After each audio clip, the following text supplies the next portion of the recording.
ਓੰਕਾਰ ਸਤਨਾਮ ਕਰਤਾ ਪੁਰਖ ਨਿਰਭਉ ਨਿਰਵੈਰ ਅਕਾਲ ਮੂਰਤ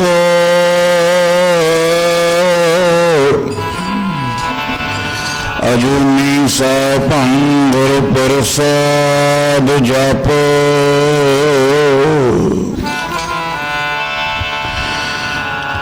ਆਦ ਸਚ ਜੁਗਾਦ ਸਚ ਹੈ ਭੀ ਸਚ ਨਾਨਕ ਹੋਸੀ ਭੀ ਸਚ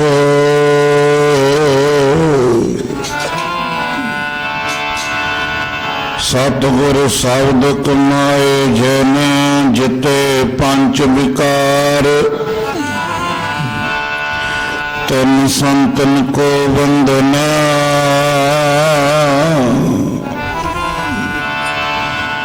ਤਿਨ ਸੰਤਨ ਕੋ ਵੰਦਨਾ ਸਿਰ ਚਰਨਨ ਪਰ ਡਾਰ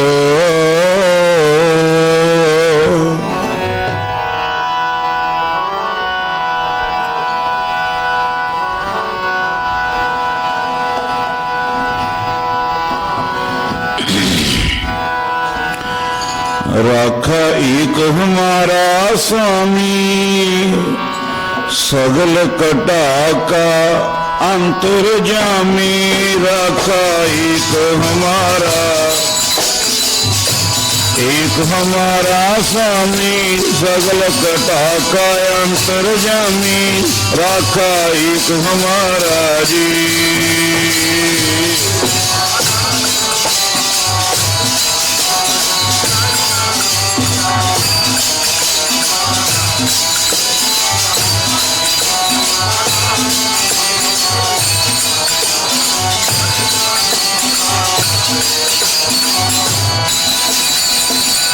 एक हमारा स्वामी सगल कटा का अंतर्जामी रखा एक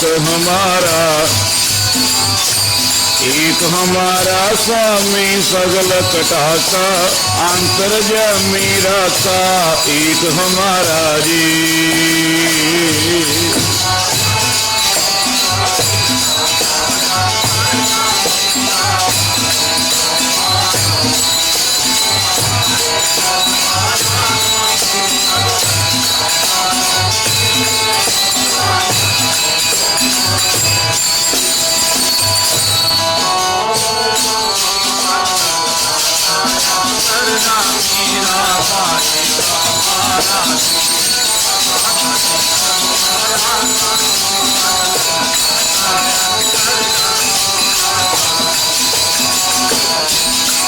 राखा एक हमारा जी राखा एक हमारा जी राखा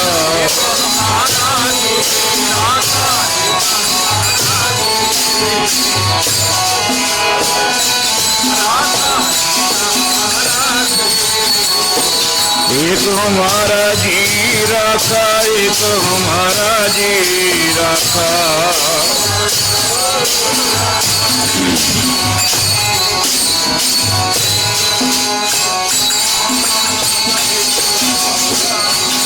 राखा एक हमारा जी राखा एक हमारा जी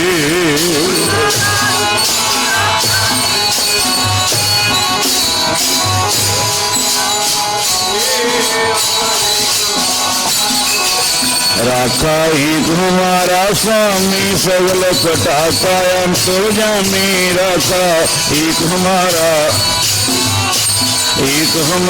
स्वामी सगल कटा का अंतर्जामी राखा एक हमारा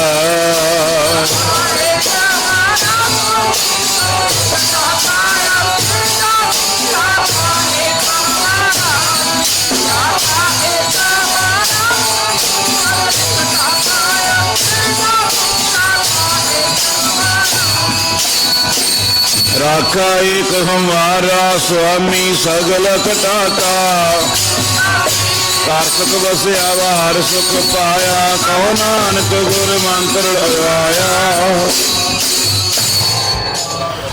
ਉਪਤ ਸੁਖੀਆ ਵੈਠਤ ਸੁਖੀਆ, ਭਾਉ ਨਹੀਂ ਲਾਗੇ ਜਾਂ ਐਸੇ ਬੁਝਿਆ। राखा एक हमारा स्वामी, सगल कटाका अंतर जामी।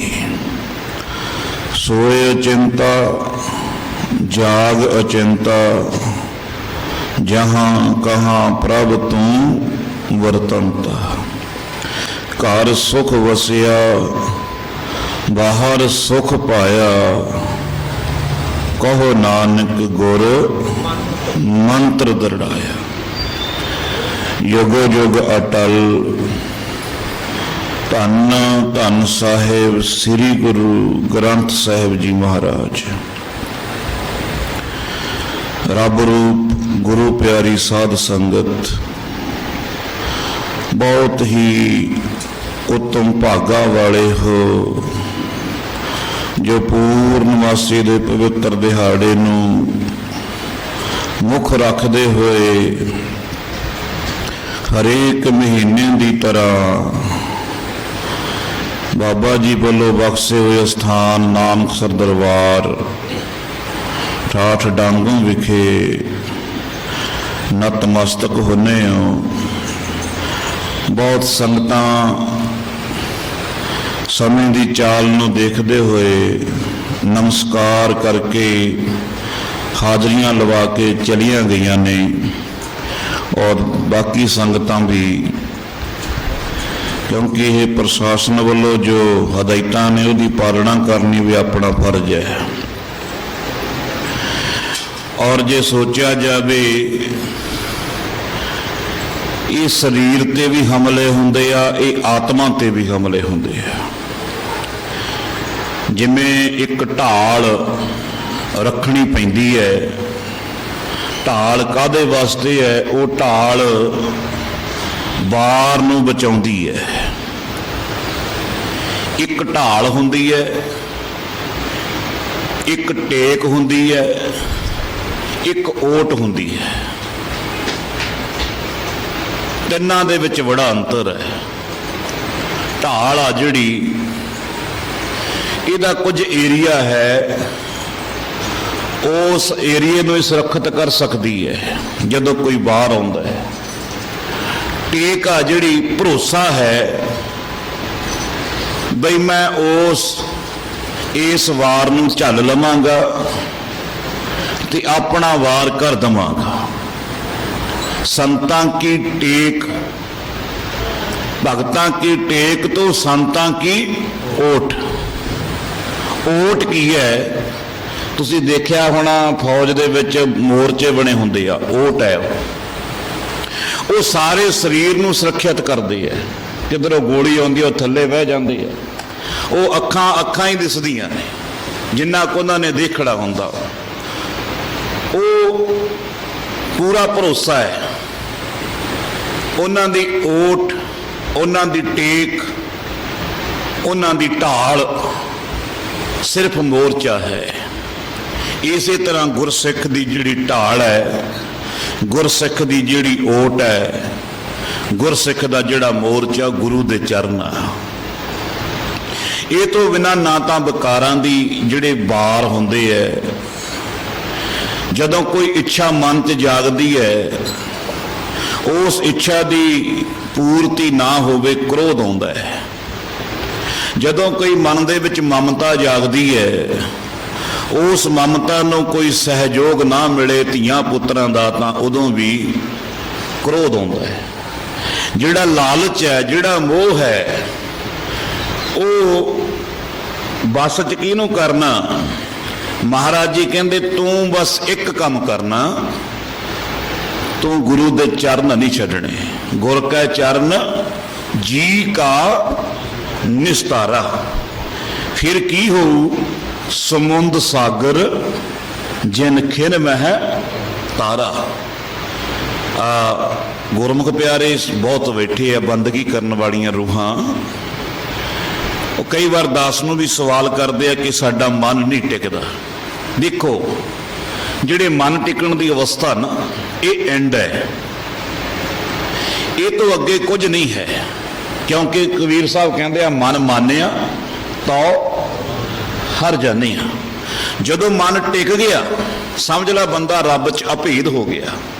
ਮਨ ਟਿਕ ਗਿਆ ਤਾਂ ਮਨ ਜੋਤ ਸਰੂਪ ਬਣ ਗਿਆ, ਰੱਬ ਵਿੱਚ ਅਭੇਦ ਹੋ ਗਿਆ। ਫਿਰ ਇਨਸਾਨ ਦਾ ਤੇ ਭਗਵਾਨ ਦਾ ਕੋਈ ਅੰਤਰ ਨਹੀਂ ਰਹਿੰਦਾ। ਇਹ ਹੈਗੀ ਆ ਆਖਰੀ ਸਟੇਜ, ਮਨ ਦਾ ਟਿਕਣਾ। ਹੁਣ ਕਈਆਂ ਦੇ ਸਵਾਲ ਦਾਸ ਨੂੰ ਇਹ ਹੁੰਦੇ ਆ, ਜੀ ਅੰਮ੍ਰਿਤ ਵੇਲੇ ਜਾਗ ਨਹੀਂ ਆਉਂਦੀ, ਅੰਮ੍ਰਿਤ ਵੇਲਾ ਨਹੀਂ ਸਾਂਭਿਆ ਜਾਂਦਾ। ਬੈਠੇ ਨੇ ਭਿੰਦਰਾ ਵਰਗੇ ਸੂਰਜਮੁਖੀ, ਅੰਮ੍ਰਿਤ ਵੇਲਾ ਕਹਿੰਦੇ ਸਾਂਭਿਆ ਨਹੀਂ ਜਾਂਦਾ। ਕਿਉਂ? ਅੰਮ੍ਰਿਤ ਵੇਲਾ ਕਦੋਂ ਸਾਂਭਿਆ ਜਾਊ? ਅੰਮ੍ਰਿਤ ਵੇਲਾ ਹੋਊ ਕਦੋਂ? ਪਹਿਲਾਂ ਤੈਨੂੰ ਸੰਧਿਆ ਦਾ ਵੇਲਾ ਸਾਂਭਣਾ ਪੈਣਾ। ਬੁੱਢਾ ਸਿੰਘ ਕਿਵੇਂ ਆ? ਉਹ ਫਲ ਵੀ ਪਾਛੇ ਪਹਿਲੇ ਪਹਿਰੇ ਫੁੱਲੜਾ। ਪਹਿਲਾ ਪਹਿਰ ਆ ਜਿਹੜਾ, ਉਹ ਤੇ ਫੁੱਲ ਲੱਗਦੇ ਆ। ਜੇ ਫੁੱਲ ਨਹੀਂ ਲੱਗਣਗੇ ਤਾਂ ਫਲ ਦੀ ਆਸ ਕਿੱਥੋਂ ਰੱਖਾਂਗੇ? ਕੋਈ ਵੀ ਬੀਜ ਬੀਜਦੇ ਆ ਕਿਸਾਨ ਵੀਰਾਂ ਨੇ ਚੌਲ ਬੀਜੇ ਹੈ, ਹੁਣ ਇਹ ਤੇ ਪਹਿਲਾਂ ਫੁੱਲ ਆਵੇਗਾ, ਫੁੱਲ ਤੋਂ ਫਲ ਬਣੇਗਾ। ਪ੍ਰਕਿਰਤੀ ਦਾ ਨਿਯਮ ਹੈ ਇਹ, ਪਹਿਲਾਂ ਫੁੱਲ ਹੈ ਫਿਰ ਫਲ ਹੈ। ਇਸੇ ਤਰ੍ਹਾਂ ਬੰਦਗੀ ਦਾ ਵੀ ਨਿਯਮ ਆ। ਤੂੰ ਦਿਨੇ ਨਿਤਨੇਮ ਤਾਂ ਬਣਾ, ਨਿਯਮ ਬਣਾ ਲਾ ਬਈ ਮੈਂ ਇੰਨੇ ਪਾਠ ਕਰਨੇ ਹੀ ਕਰਨੇ ਆ, ਜਦੋਂ ਵੀ ਟਾਈਮ ਲੱਗਦਾ। ਬਈ ਇੰਨੇ ਪਾਠ ਮੈਂ ਖੰਝਾਉਣੇ ਨਹੀਂ, 15 ਦਾ ਬਣਾ ਲਾ ਜਪਜੀ ਸਾਹਿਬ ਦੇ, 25 ਦਾ ਬਣਾ ਲਾ, ਘੱਟੋ ਘੱਟ 15, ਘੱਟੋ ਘੱਟ। ਜੇ ਰੂਹਾਨੀਅਤ ਵੱਲ ਨੂੰ ਜਾਣਾ, ਜੇ ਇੱਥੇ ਹੀ ਦੇਖਣਾ ਬਈ ਹਾਂ ਵਿਆਹ ਹੋ ਜੇ, ਪੁੱਤਰ ਹੋ ਜਾਣ, ਧੀਆਂ ਹੋ ਜਾਣ, ਕੈਨੇਡਾ ਚਲੇ ਜਾਣ, ਅਮਰੀਕਾ ਚਲੇ ਜਾਣ, ਉਹ ਤਾਂ ਫਿਰ ਜਿਵੇਂ ਮਰਜ਼ੀ ਕਰੀ ਜਾਓ, ਫਿਰ ਤਾਂ ਕੋਈ ਚੱਕਰ ਨਹੀਂ, ਚਾਹੇ 4 ਕਰ ਲਓ 5 ਕਰ ਲਓ। ਹਾਂ, ਜੇਕਰ ਤੂੰ ਚਾਹੁੰਦਾ ਕਿ ਮੈਨੂੰ ਕੁਝ ਰੂਹਾਨੀਅਤ ਦਾ ਕਿਣਕਾ ਮਿਲ ਜੇ, ਘੱਟੋ ਘੱਟ 15 ਤੋਂ ਘੱਟ ਗੱਲ ਨਹੀਂ ਬਣਨੀ। 15 ਤੋਂ ਘੱਟ ਤਾਂ ਦੁਨਿਆਵੀ ਇੱਛਾਵਾਂ ਵਾਸਤੇ ਪਾਠ ਹੁੰਦੇ ਹੈ। ਜਦੋਂ ਤੇਰਾ ਨਿਯਮ ਬਣ ਗਿਆ ਵੀ ਮੈਂ 15 ਪਾਠ ਸ੍ਰੀ ਜਪਜੀ ਸਾਹਿਬ ਦੇ ਕਰਨੇ ਹੀ ਕਰਨੇ ਆ, ਜਿਵੇਂ ਤੇਰੇ ਕਰਮ ਨੇ, ਮੇਰੇ ਕਰਮ ਵੀ ਮਾੜੇ ਆ, ਤੁਹਾਡੇ ਕਰਮ ਵੀ ਮਾੜੇ ਆ। ਮਾੜੇ ਕਰਮ ਹੀ ਧੰਨ ਸ੍ਰੀ ਹਜ਼ੂਰ ਬਾਬਾ ਜੀ ਸਿਆੜ ਵਾਲੇ ਇਸ ਧਰਤੀ ਤੇ ਆਏ ਸੀ, ਲੋਕਾਂ ਦੇ ਮਾੜੇ ਕਰਮ ਚੰਗੇ ਕਰਨ ਵਾਸਤੇ, ਉਹਨਾਂ ਦੀ ਡਿਊਟੀ ਸੀ। ਆਪਾਂ ਸਾਰੇ ਕਰਮਾਂ ਦੇ ਵੱਧੇ ਆਏ ਆ। ਇਹ ਮਾੜੇ ਕਰਮ ਨਾਸ ਕਦੋਂ ਹੋਣੇ ਆ? ਜਦੋਂ ਤੁਹਾਡਾ ਨਿਯਮ ਬਣ ਗਿਆ ਵੀ ਮੈਂ ਇੰਨੇ ਪਾਠ ਕਰਨੇ ਹੀ ਕਰਨੇ ਆ। ਜੇ ਤੁਹਾਡੇ ਬਹੁਤ ਜ਼ਿਆਦਾ ਮਾੜੇ ਕਰਮ ਆ, ਸਾਲਾਂ ਬੱਧੀ ਵੀ ਲੱਗ ਸਕਦਾ ਸਮਾਂ। ਪਰ ਆਪਾਂ ਕੀ ਕਹਿੰਦੇ ਆ ਬਈ ਅੱਜ ਪਾਠ ਕਰ ਲਿਆ, ਕੱਲ ਨੂੰ ਅੰਮ੍ਰਿਤ ਵੇਲਾ ਬਣ ਜੇ, ਐ ਨਹੀਂ। ਤੁਹਾਡੇ ਇਹ ਕਰਮਾਂ ਤੇ ਆ। ਦੇਖ, ਸਹਿਜ ਅਵਸਥਾ ਮਹਾਰਾਜ ਜੀ ਨੇ ਸਿੱਧਾਂ ਨੂੰ ਆਖਿਆ ਸੀ, ਸਹਿਜ ਰੰਗ ਰਚ ਰਹੇ ਆ ਭਰਥਰੀ ਨੂੰ, ਕਿਉਂਕਿ ਰੂਹਾਨੀਅਤ ਦਾ ਪੰਧ ਹੀ ਸੀ। ਉਹਨੇ ਰੂਹਾਨੀਅਤ ਦੇ ਵਤਨ ਪੁੱਛੇ ਸੀ। ਕਹਿੰਦੇ ਜਿਹੜੀ ਸਹਿਜ ਅਵਸਥਾ ਜਦੋਂ ਤੂੰ ਕਾਲ ਕਰੇਗਾ, ਕਬੀਰ ਸਾਹਿਬ ਵੀ ਕਹਿੰਦੇ ਆ, ਹਰ ਕਾ ਬਿਲੋਵਨਾ, ਹਰ ਕਾ ਬਿਲੋਵਨਾ ਬਿਲੋਵੋ ਮੇਰੇ ਭਾਈ, ਸਹਿਜ ਬਿਲੋਵੋ ਜੈਸੇ ਤਤ ਨਾ ਜਾਏ। ਅੱਗੇ ਸਾਡੀ ਮਾਈ ਵੀ ਪੁਰਾਣੀਆਂ ਮਤਾਵਾਂ ਨਾ ਦਹੀਂ ਰੜਕਦੀਆਂ ਹੁੰਦੀਆਂ ਸੀਗੀਆਂ, ਹੁਣ ਤਾਂ ਮਸ਼ੀਨਾਂ ਚੱਲ ਪਈਆਂ ਨੇ। ਉਹ ਮੈਂ ਦੇਖਿਆ ਚਾਟੀ ਦੇ ਵਿੱਚੋਂ ਮਧਾਣੀ ਪਾ ਕੇ, ਉਹ ਬਹੁਤ ਸਹਿਜ ਅਵਸਥਾ ਨਾਲ ਉਹ ਇਹਦੀ ਉਦਾਹਰਨ ਦਿੱਤੀ ਆ ਕਬੀਰ ਸਾਹਿਬ ਨੇ, ਉਹ ਦਿੱਤੀ ਆ ਹਰ ਕਾ ਬਿਲੋਵਨਾ ਬਿਲੋਵੋ ਮੇਰੇ ਭਾਈ। ਬਿਲੋਵਨਾ ਕਹਿੰਦੇ ਰਿੜਕਣਾ। ਕਹਿੰਦੇ ਜਿਵੇਂ ਤੁਸੀਂ ਦੇਖਦੇ ਹੋ ਮਾਤਾਵਾਂ ਦੁੱਧ ਰਿੜਕਦੀਆਂ ਨੇ ਬੜੇ ਸਹਿਜ ਅਵਸਥਾ ਨਾਲ, ਜੇ ਉਹ ਇੱਕਦਮ ਤੇਜ਼ੀ ਕਰਨਗੀਆਂ ਫਿਰ ਕੀ ਹੋਊਗਾ? ਉਹ ਜਿਹੜਾ ਮੱਖਣ ਹੈ, ਉਹ ਜਿਹੜਾ ਤੱਤ ਹੈ, ਉਹ ਇੱਕਦਮ ਉਸ ਚਾਟੀ ਚੋਂ ਬਾਹਰ ਜਾਵੇਗਾ। ਦੇਖਿਆ ਇੱਥੇ ਸਾਡੀ ਮਾਤਾ ਰਿੜਕਦੀ ਹੁੰਦੀ ਸੀ ਦੁੱਧ ਨੂੰ, ਕਈ ਵਾਰ ਮੈਂ ਕਹਿਣਾ ਮੈਂ ਰਿੜਕਦਾ, ਜਦੋਂ ਦਬ ਦਬ ਕੇ ਮਾਰਨਾ ਗਾਹਾਂ ਨਿਕਲ ਜਾਣਾ ਮੱਖਣ। ਫਿਰ ਮਾਈ ਨੇ ਕਹਿਣਾ ਨਹੀਂ ਨਹੀਂ ਹੌਲੀ, ਸਹਿਜ ਅਵਸਥਾ। ਮਹਾਰਾਜ ਜੀ ਕਹਿੰਦੇ ਇਸੇ ਤਰ੍ਹਾਂ ਉਦਾਹਰਣ ਦੇ ਕੇ ਕਬੀਰ ਸਾਹਿਬ ਕਹਿੰਦੇ ਰੱਬ ਦਾ ਨਾਮ ਵੀ ਸਹਿਜ ਅਵਸਥਾ 'ਚ ਜਪਣਾ। ਹਰ ਕਾ ਬਿਲੋਵਨਾ ਬਿਲੋਵੋ ਮੇਰੇ ਭਾਈ, ਸਹਿਜ ਬਿਲੋਵੋ ਜੈਸੇ ਤਤ ਨਾ ਜਾਏ। ਭੋਜਨ ਪਚ ਗਿਆ ਤਾਂ ਰਤ ਬਣੋ, ਭਜਨ ਪਚ ਗਿਆ ਤਾਂ ਤਤ ਬਣੋ। ਨੋਟ ਕਰ ਲਿਓ ਗੱਲ, ਭੋਜਨ ਪਚ ਗਿਆ ਤਾਂ ਰਤ ਬਣੋ, ਭਜਨ ਪਤ ਗਿਆ ਤਾਂ ਤਤ ਬਣੋ। ਉਹ ਕਿਹੜਾ ਤਤ? ਜਿਹੜਾ ਬ੍ਰਹਮ ਗਿਆਨ ਜਿਹਨੂੰ ਕਿਹਾ ਜਾਂਦਾ। ਜਾ ਕੇ ਹਿਰਦੇ ਵਿਸ਼ਵਾਸ ਪ੍ਰਵਾਇਆ ਤਤ ਗਿਆਨ ਤਿਸ ਮਨ ਪ੍ਰਗਟਾਇਆ। ਉਹ ਤਤ ਗਿਆਨ ਗੁਰੂ ਦਾ ਨਾਮ ਹੈ, ਉਹ ਬਣਨਾ ਭਜਨ ਦੇ ਵਿੱਚੋਂ ਜਦੋਂ ਪਚ ਜਾਵੇਗਾ। ਹਰ ਕਾ ਬਲੋਬਨਾ। ਹੁਣ ਵਿਚਾਰ ਆਪਣੇ ਚੱਲਦੇ ਸੀ, ਰਾਖਾ ਏਕ ਹਮਾਰਾ ਸੁਆਮੀ। ਆਪਣੇ ਤੇ ਹਮਲੇ ਹੋ ਰਹੇ ਹੈ, ਕਾਮ ਦੇ, ਕ੍ਰੋਧ ਦੇ, ਲੋਭ ਦੇ, ਮੋਹ ਦੇ, ਹੰਕਾਰ ਦੇ। ਇਹ 5 ਤਰ੍ਹਾਂ ਦੇ ਹਮਲੇ ਆਪਣੀ ਆਤਮਾ ਤੇ ਹੋ ਰਹੇ ਹੈ। ਪੰਜ ਸਤਾਵਹਿ ਦੂਤ ਕਵਣ ਵਿਦ ਮਾਰਣੇ।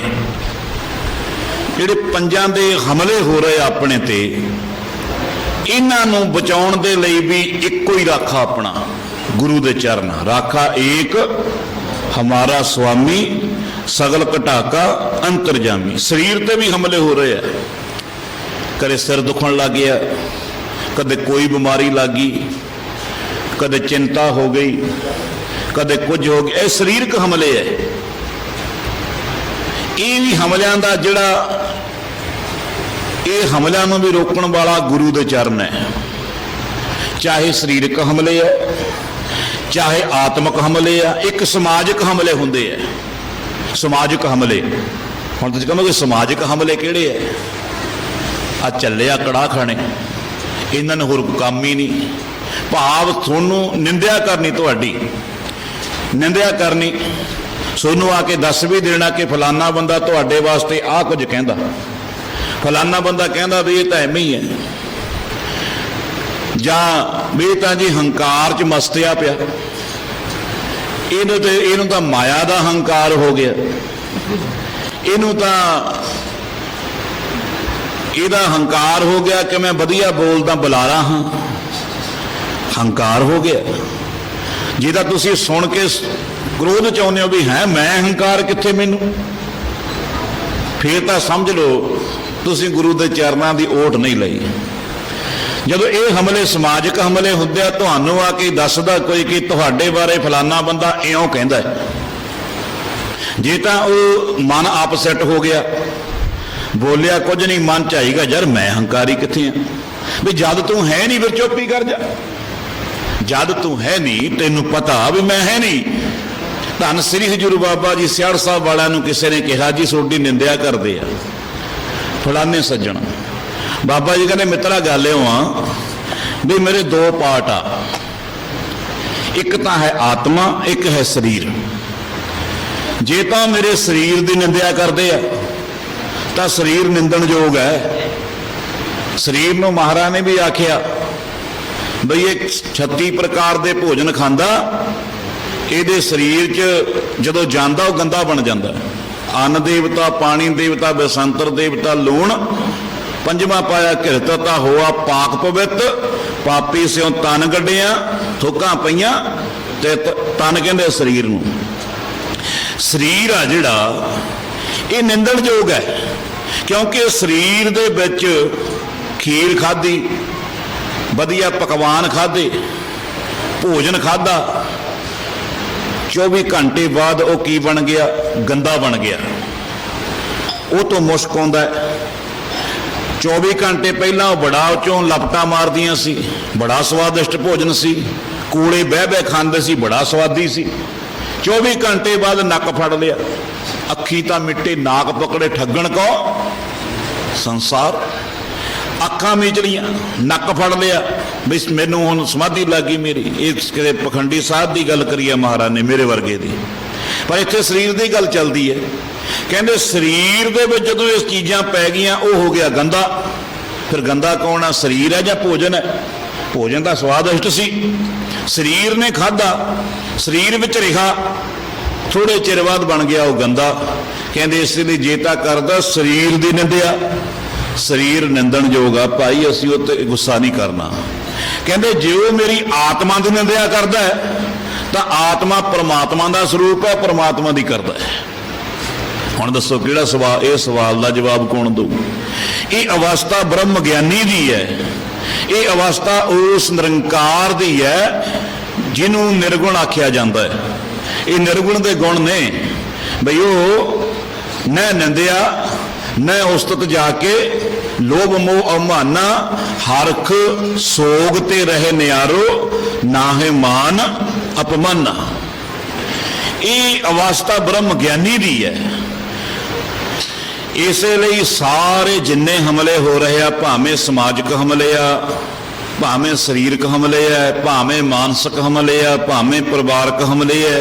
हुण पुछोगे परिवारक हमले किहड़े है? सवाल होगा परिवार किते हमला करदा क्यों? गुरप्रीत आउंदा सवाल ना भी परिवार हमला किवें करदा? तुसीं भले दी गल जवाक नूं कहंदे हो काका पढ़ ला, वो कहंदा तैनूं की? वो कहंदा पढ़ लूं मैं। तुसीं बच्चे नूं भले दी गल करदे हो, ਉਹ ਉਸ ਨੂੰ ਮੰਨਦਾ ਨਹੀਂ। ਸੋਨੂੰ ਦਿਸ ਰਿਹਾ ਤੁਸੀਂ ਕਹਿ ਰਹੇ ਹੋ ਵੀ ਇਹ ਕੰਮ ਕਰ ਲਓ, ਕਰਦਾ ਨਹੀਂ। ਉਹ ਆਪਣੀ ਆਤਮਾ ਤੇ ਹਮਲਾ ਕਰਦਾ, ਫਿਰ ਮਨ ਪਛਤਾਉਂਦਾ, ਮਨਾ ਤੂੰ ਕਿਉਂ ਕਹਿਣਾ ਸੀ, ਜਾਂ ਕ੍ਰੋਧ ਚ ਆਉਂਦਾ। ਇੱਕ ਇਹ ਸਾਰੇ ਹਮਲਿਆਂ ਦੀ ਹੱਲ ਇੱਕੋ ਹੀ ਹੈ, ਗੁਰੂ ਦੇ ਚਰਨ।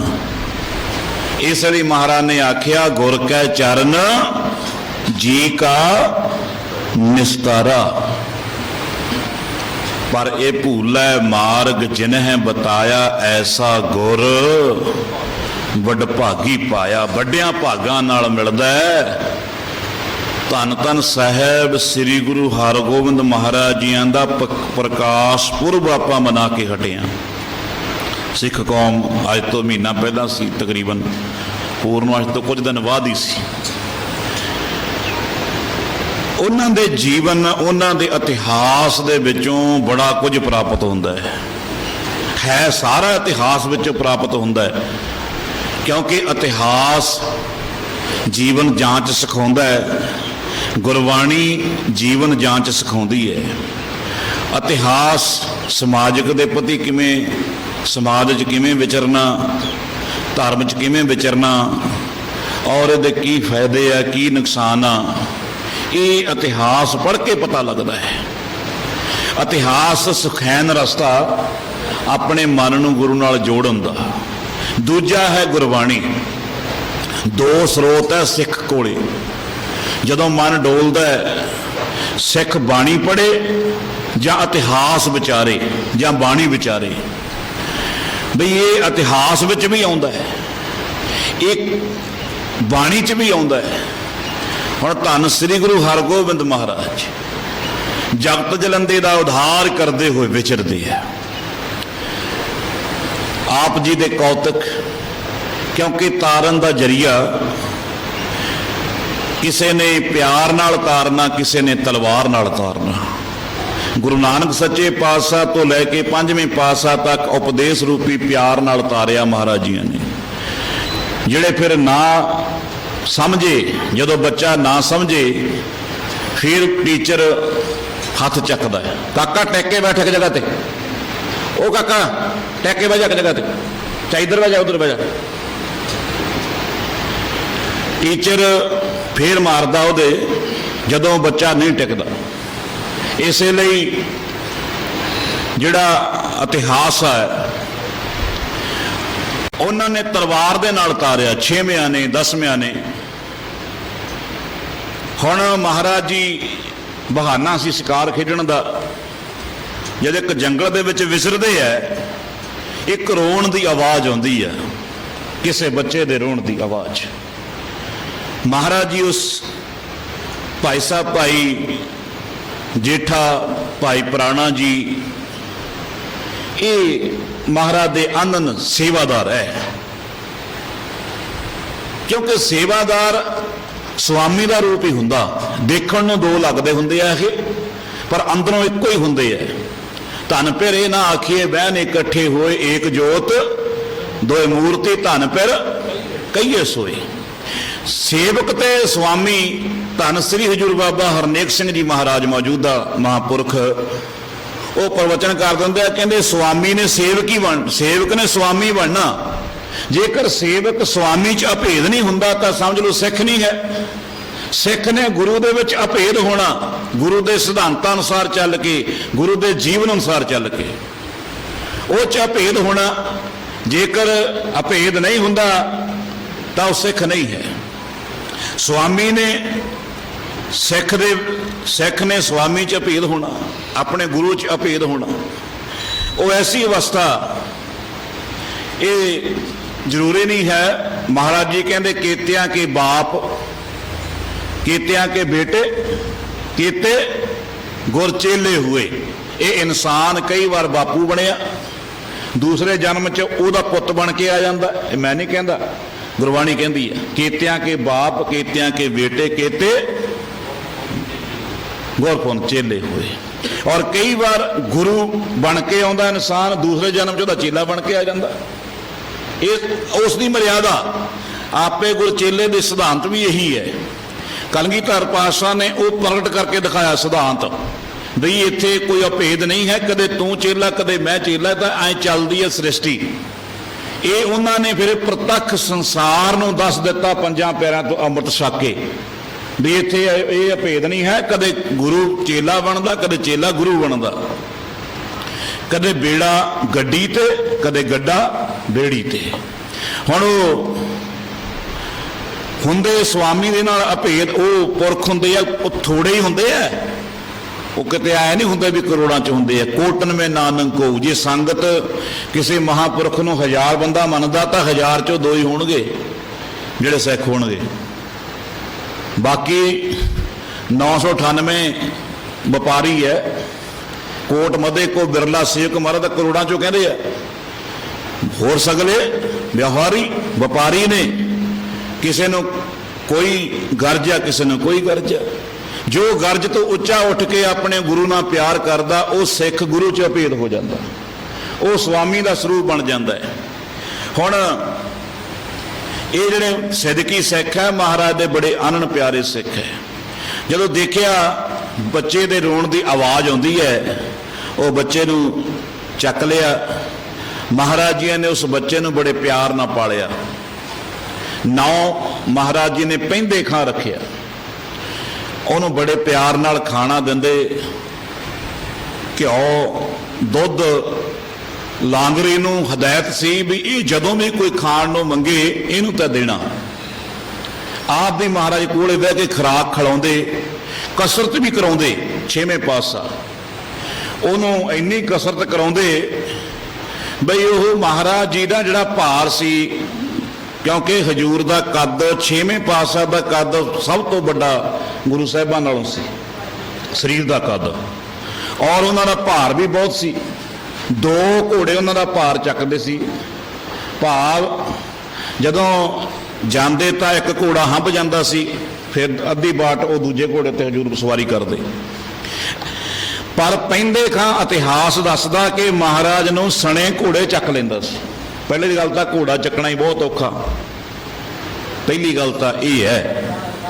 ਪਰ ਮਹਾਰਾਜ ਜੀ ਨੇ ਐਸਾ ਉਹਨਾਂ ਤੇ ਬਖਸ਼ਿਸ਼ ਕਰੀ ਸੀ ਬਈ ਉਹ ਮਹਾਰਾਜ ਜੀ ਨੂੰ ਚੱਕ ਲੈਂਦਾ ਸੀ। ਔਰ ਬਹੁਤ ਤਕੜਾ ਉਹ ਸਰੀਰ ਦਾ ਬਲ ਸੀ ਉਹਦੇ ਵਿੱਚ। ਸਮਾਂ ਬੀਤਦਾ ਗਿਆ, ਮਹਾਰਾਜ ਨੂੰ ਇੰਨਾ ਪ੍ਰੇਮ ਕਰਦੇ, ਉਹਨੂੰ ਮਹਿਸੂਸ ਨਾ ਹੋਣ ਦਿੰਦੇ ਕਿ ਇਹ ਮੁਸਲਮਾਨ ਹੈ। ਔਰ ਉਹਦੇ ਮਨ ਦੇ ਵਿੱਚ ਕਈ ਵਾਰ ਸਾਧੂ ਦਾ ਜਿਹੜਾ ਪਿਆਰ ਆ ਨਾ, ਇਹਨੂੰ ਸਾਂਭਣਾ ਬਹੁਤ ਔਖਾ ਹੈ, ਬਹੁਤ ਔਖਾ ਹੈ। ਇਸ ਪਿਆਰ ਨੂੰ ਕਈ ਇਹ ਸਮਝਦਾ ਕਿ ਸ਼ਾਇਦ ਮੇਰੇ ਤੱਕ ਲੋੜ ਹੈ। ਨਹੀਂ ਗੁਰਮੁਖੋ, ਜਿੱਦਣੇ ਸਾਧੂ ਦਾ ਮਨ ਮੁੜ ਗਿਆ ਨਾ, ਉਦਣੇ ਤੁਹਾਡਾ ਕੁਝ ਨਹੀਂ ਰਹਿਣਾ। ਕੋਈ ਵੀ ਮਹਾਂਪੁਰਖ ਕਿਸੇ ਨੂੰ ਵੀ ਪਿਆਰ ਕਰਦਾ, ਇਹਦਾ ਮਤਲਬ ਇਹ ਨਹੀਂ ਕਿ ਉਹਨੂੰ ਤੁਹਾਡੇ ਤੱਕ ਲੋੜ ਹੈ, ਨਹੀਂ। ਕੋਈ ਪੁਰਾਤਨ ਪਿਆਰ ਆ। ਇਸੇ ਤਰ੍ਹਾਂ ਪਹਿੰਦੇ ਖਾਂ ਨੂੰ ਮਾਣ ਹੋ ਗਿਆ ਕਿ ਗੁਰੂ ਸਾਹਿਬ ਮੈਨੂੰ ਬੜਾ ਪਿਆਰ ਕਰਦੇ ਆ,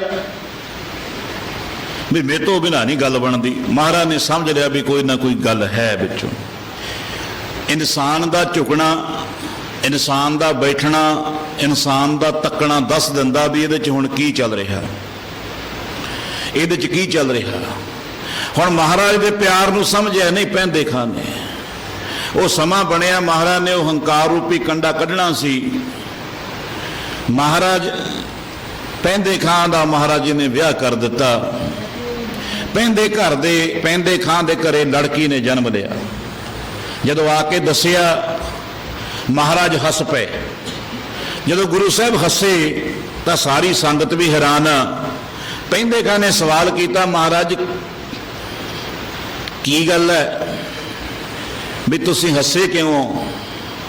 महाराज जी कहते पैंदे खां हसिया मैं तां कि विधि का विधान है भी जिहड़ी तेरे घर लड़की पैदा हुई है ना वो तेरी मौत का कारण बननी है, और दूजा साडा हसना तां मैं तेरी मौत भी साडे हथों होनी है, तैनूं मारना भी असीं होई है, पर गंभीर असीं तां होए आ भी तैनूं पालिया भी पुत्तां दे वांग है, पुत्रां नूं वध प्यार करके, पर इन्हां हत्थां नाल तैनूं पालिया इहदे नाल ही मारना पैना। समा बीतदा गया, पैंदे खां दी लड़की समय नाल जवान होई, उहदा विआह कीता गया। हुण महाराजिया ने पैंदे खां नूं एक वर्दी दित्ती, बहुत वधिया हीरे लगे हुए सी, ओहदी दस्तार ते बहुत सोने की कढ़ाई वाला वधिया बाणा महाराज ने बख्शिया भी जदों तू गुरु दरबार चाहना तू जरनैल है फौजां दा। पैंदे खां गुरु साहब दियां फौजां दे एक टुकड़ी दे जरनैल बनाते सी महाराज ने। 4-5 भागां च हजूर दी फौज वंडी हुई सी भी तू जदों आउणा सारिआं नूं हिदायत कीती आ वर्दी पा के आउणी है। जदों पैंदे खां गया तो उहदे जमाई ने कहा मैं लैणी है वर्दी। पैंदे खां आपदे जमाई नूं जवाब नहीं दे सके। वो दूजे दिन जदों सारी फौज महाराज दे कोले आई, महाराज कहंदे पैंदे खां तू वर्दी नहीं पा के आया बई? टाल मटोल कीता। तीजा दिन चौथा दिन जदों महाराज पुछया करन, महाराज जी कहंदे सच दस। कहंदे जे मेरी वो जमाई ने वर्दी लै ली। महाराज ने उहनूं ताड़ना शुरू करता, घूरना शुरू करता, तैनूं अकल नहीं है, जो कुछ हुंदे आपां कहने आ। हुण उही बंदा जिहड़ा महाराज दियां झिड़कां नूं घिओ दियां नालां समझदा हुंदा सी किसे समय, अज एक झिड़क नाल मनमुख हो गया, मेरी हद कर दित्ती।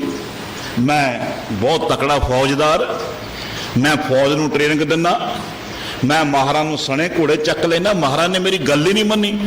ਉਹਨੂੰ ਆਪਣੀ ਹਉਮੈ ਦੇ ਵਿੱਚ ਐਡਾ, ਜਦੋਂ ਬੰਦਾ ਹਉਮੈ ਚ ਆਉਂਦਾ ਦੂਜੇ ਦੇ ਔਗਣ ਦਿਸਦੇ ਆ, ਗੁਣ ਨਹੀਂ ਦਿਸਦੇ, ਐਡਾ ਹੋਇਆ ਮਹਾਰਾਜ ਦੇ ਨਾਲ। ਮਨ ਚ ਐਡੀ ਨਫ਼ਰਤ, ਐਡੀ ਜ਼ਹਿਰ ਭਰ ਗਈ ਕਿ ਪਰੇ ਹੋ ਕੇ ਕਾਲੇ ਖਾਂ ਉਹਦੇ ਨਾਲ ਰਲ ਪਿਆ। ਰਲ ਕੇ ਕਹਿੰਦਾ ਵੀ ਤੈਨੂੰ ਮੈਂ ਮਹਾਰਾਜ ਦੇ ਦੱਸੂਗਾ ਕਿੱਥੇ ਗੁਪਤ ਖਜ਼ਾਨੇ ਪਏ ਆ, ਪੈਸਾ ਮੇਰਾ, ਲੁੱਟ ਖੋ ਮੇਰੀ, ਤੇ ਗੁਰੂ ਸਾਹਿਬ ਨੂੰ ਤੂੰ ਫੜ ਲਈ। हाँ गुरु साहब नूं मैं मार दवांगा। एडा हंकार आ गया, पता सी कि मैं महाराज नूं सणे घोड़े चक ले। वो कहंदे ठीक आ, पर फिर जदों समा बनिया महाराज जी लड़े। पैंदे खां कोले आया, इतिहास दसदा कि महाराज ने जदों पैंदे खां ने महाराज ते ही वार कीते, वो 3 वार, उस तो बाद महाराज ने एक तलवार दे वार नाल पैंदे खां नूं मार दिता। हुण आखिरी साहां ते आ पैंदे खां। धन गुरु हरगोबिंद महाराज देखो, गुरु दे विच अंदर क्रोध नहीं हुंदा, अपने अंदर क्रोध चलदा है।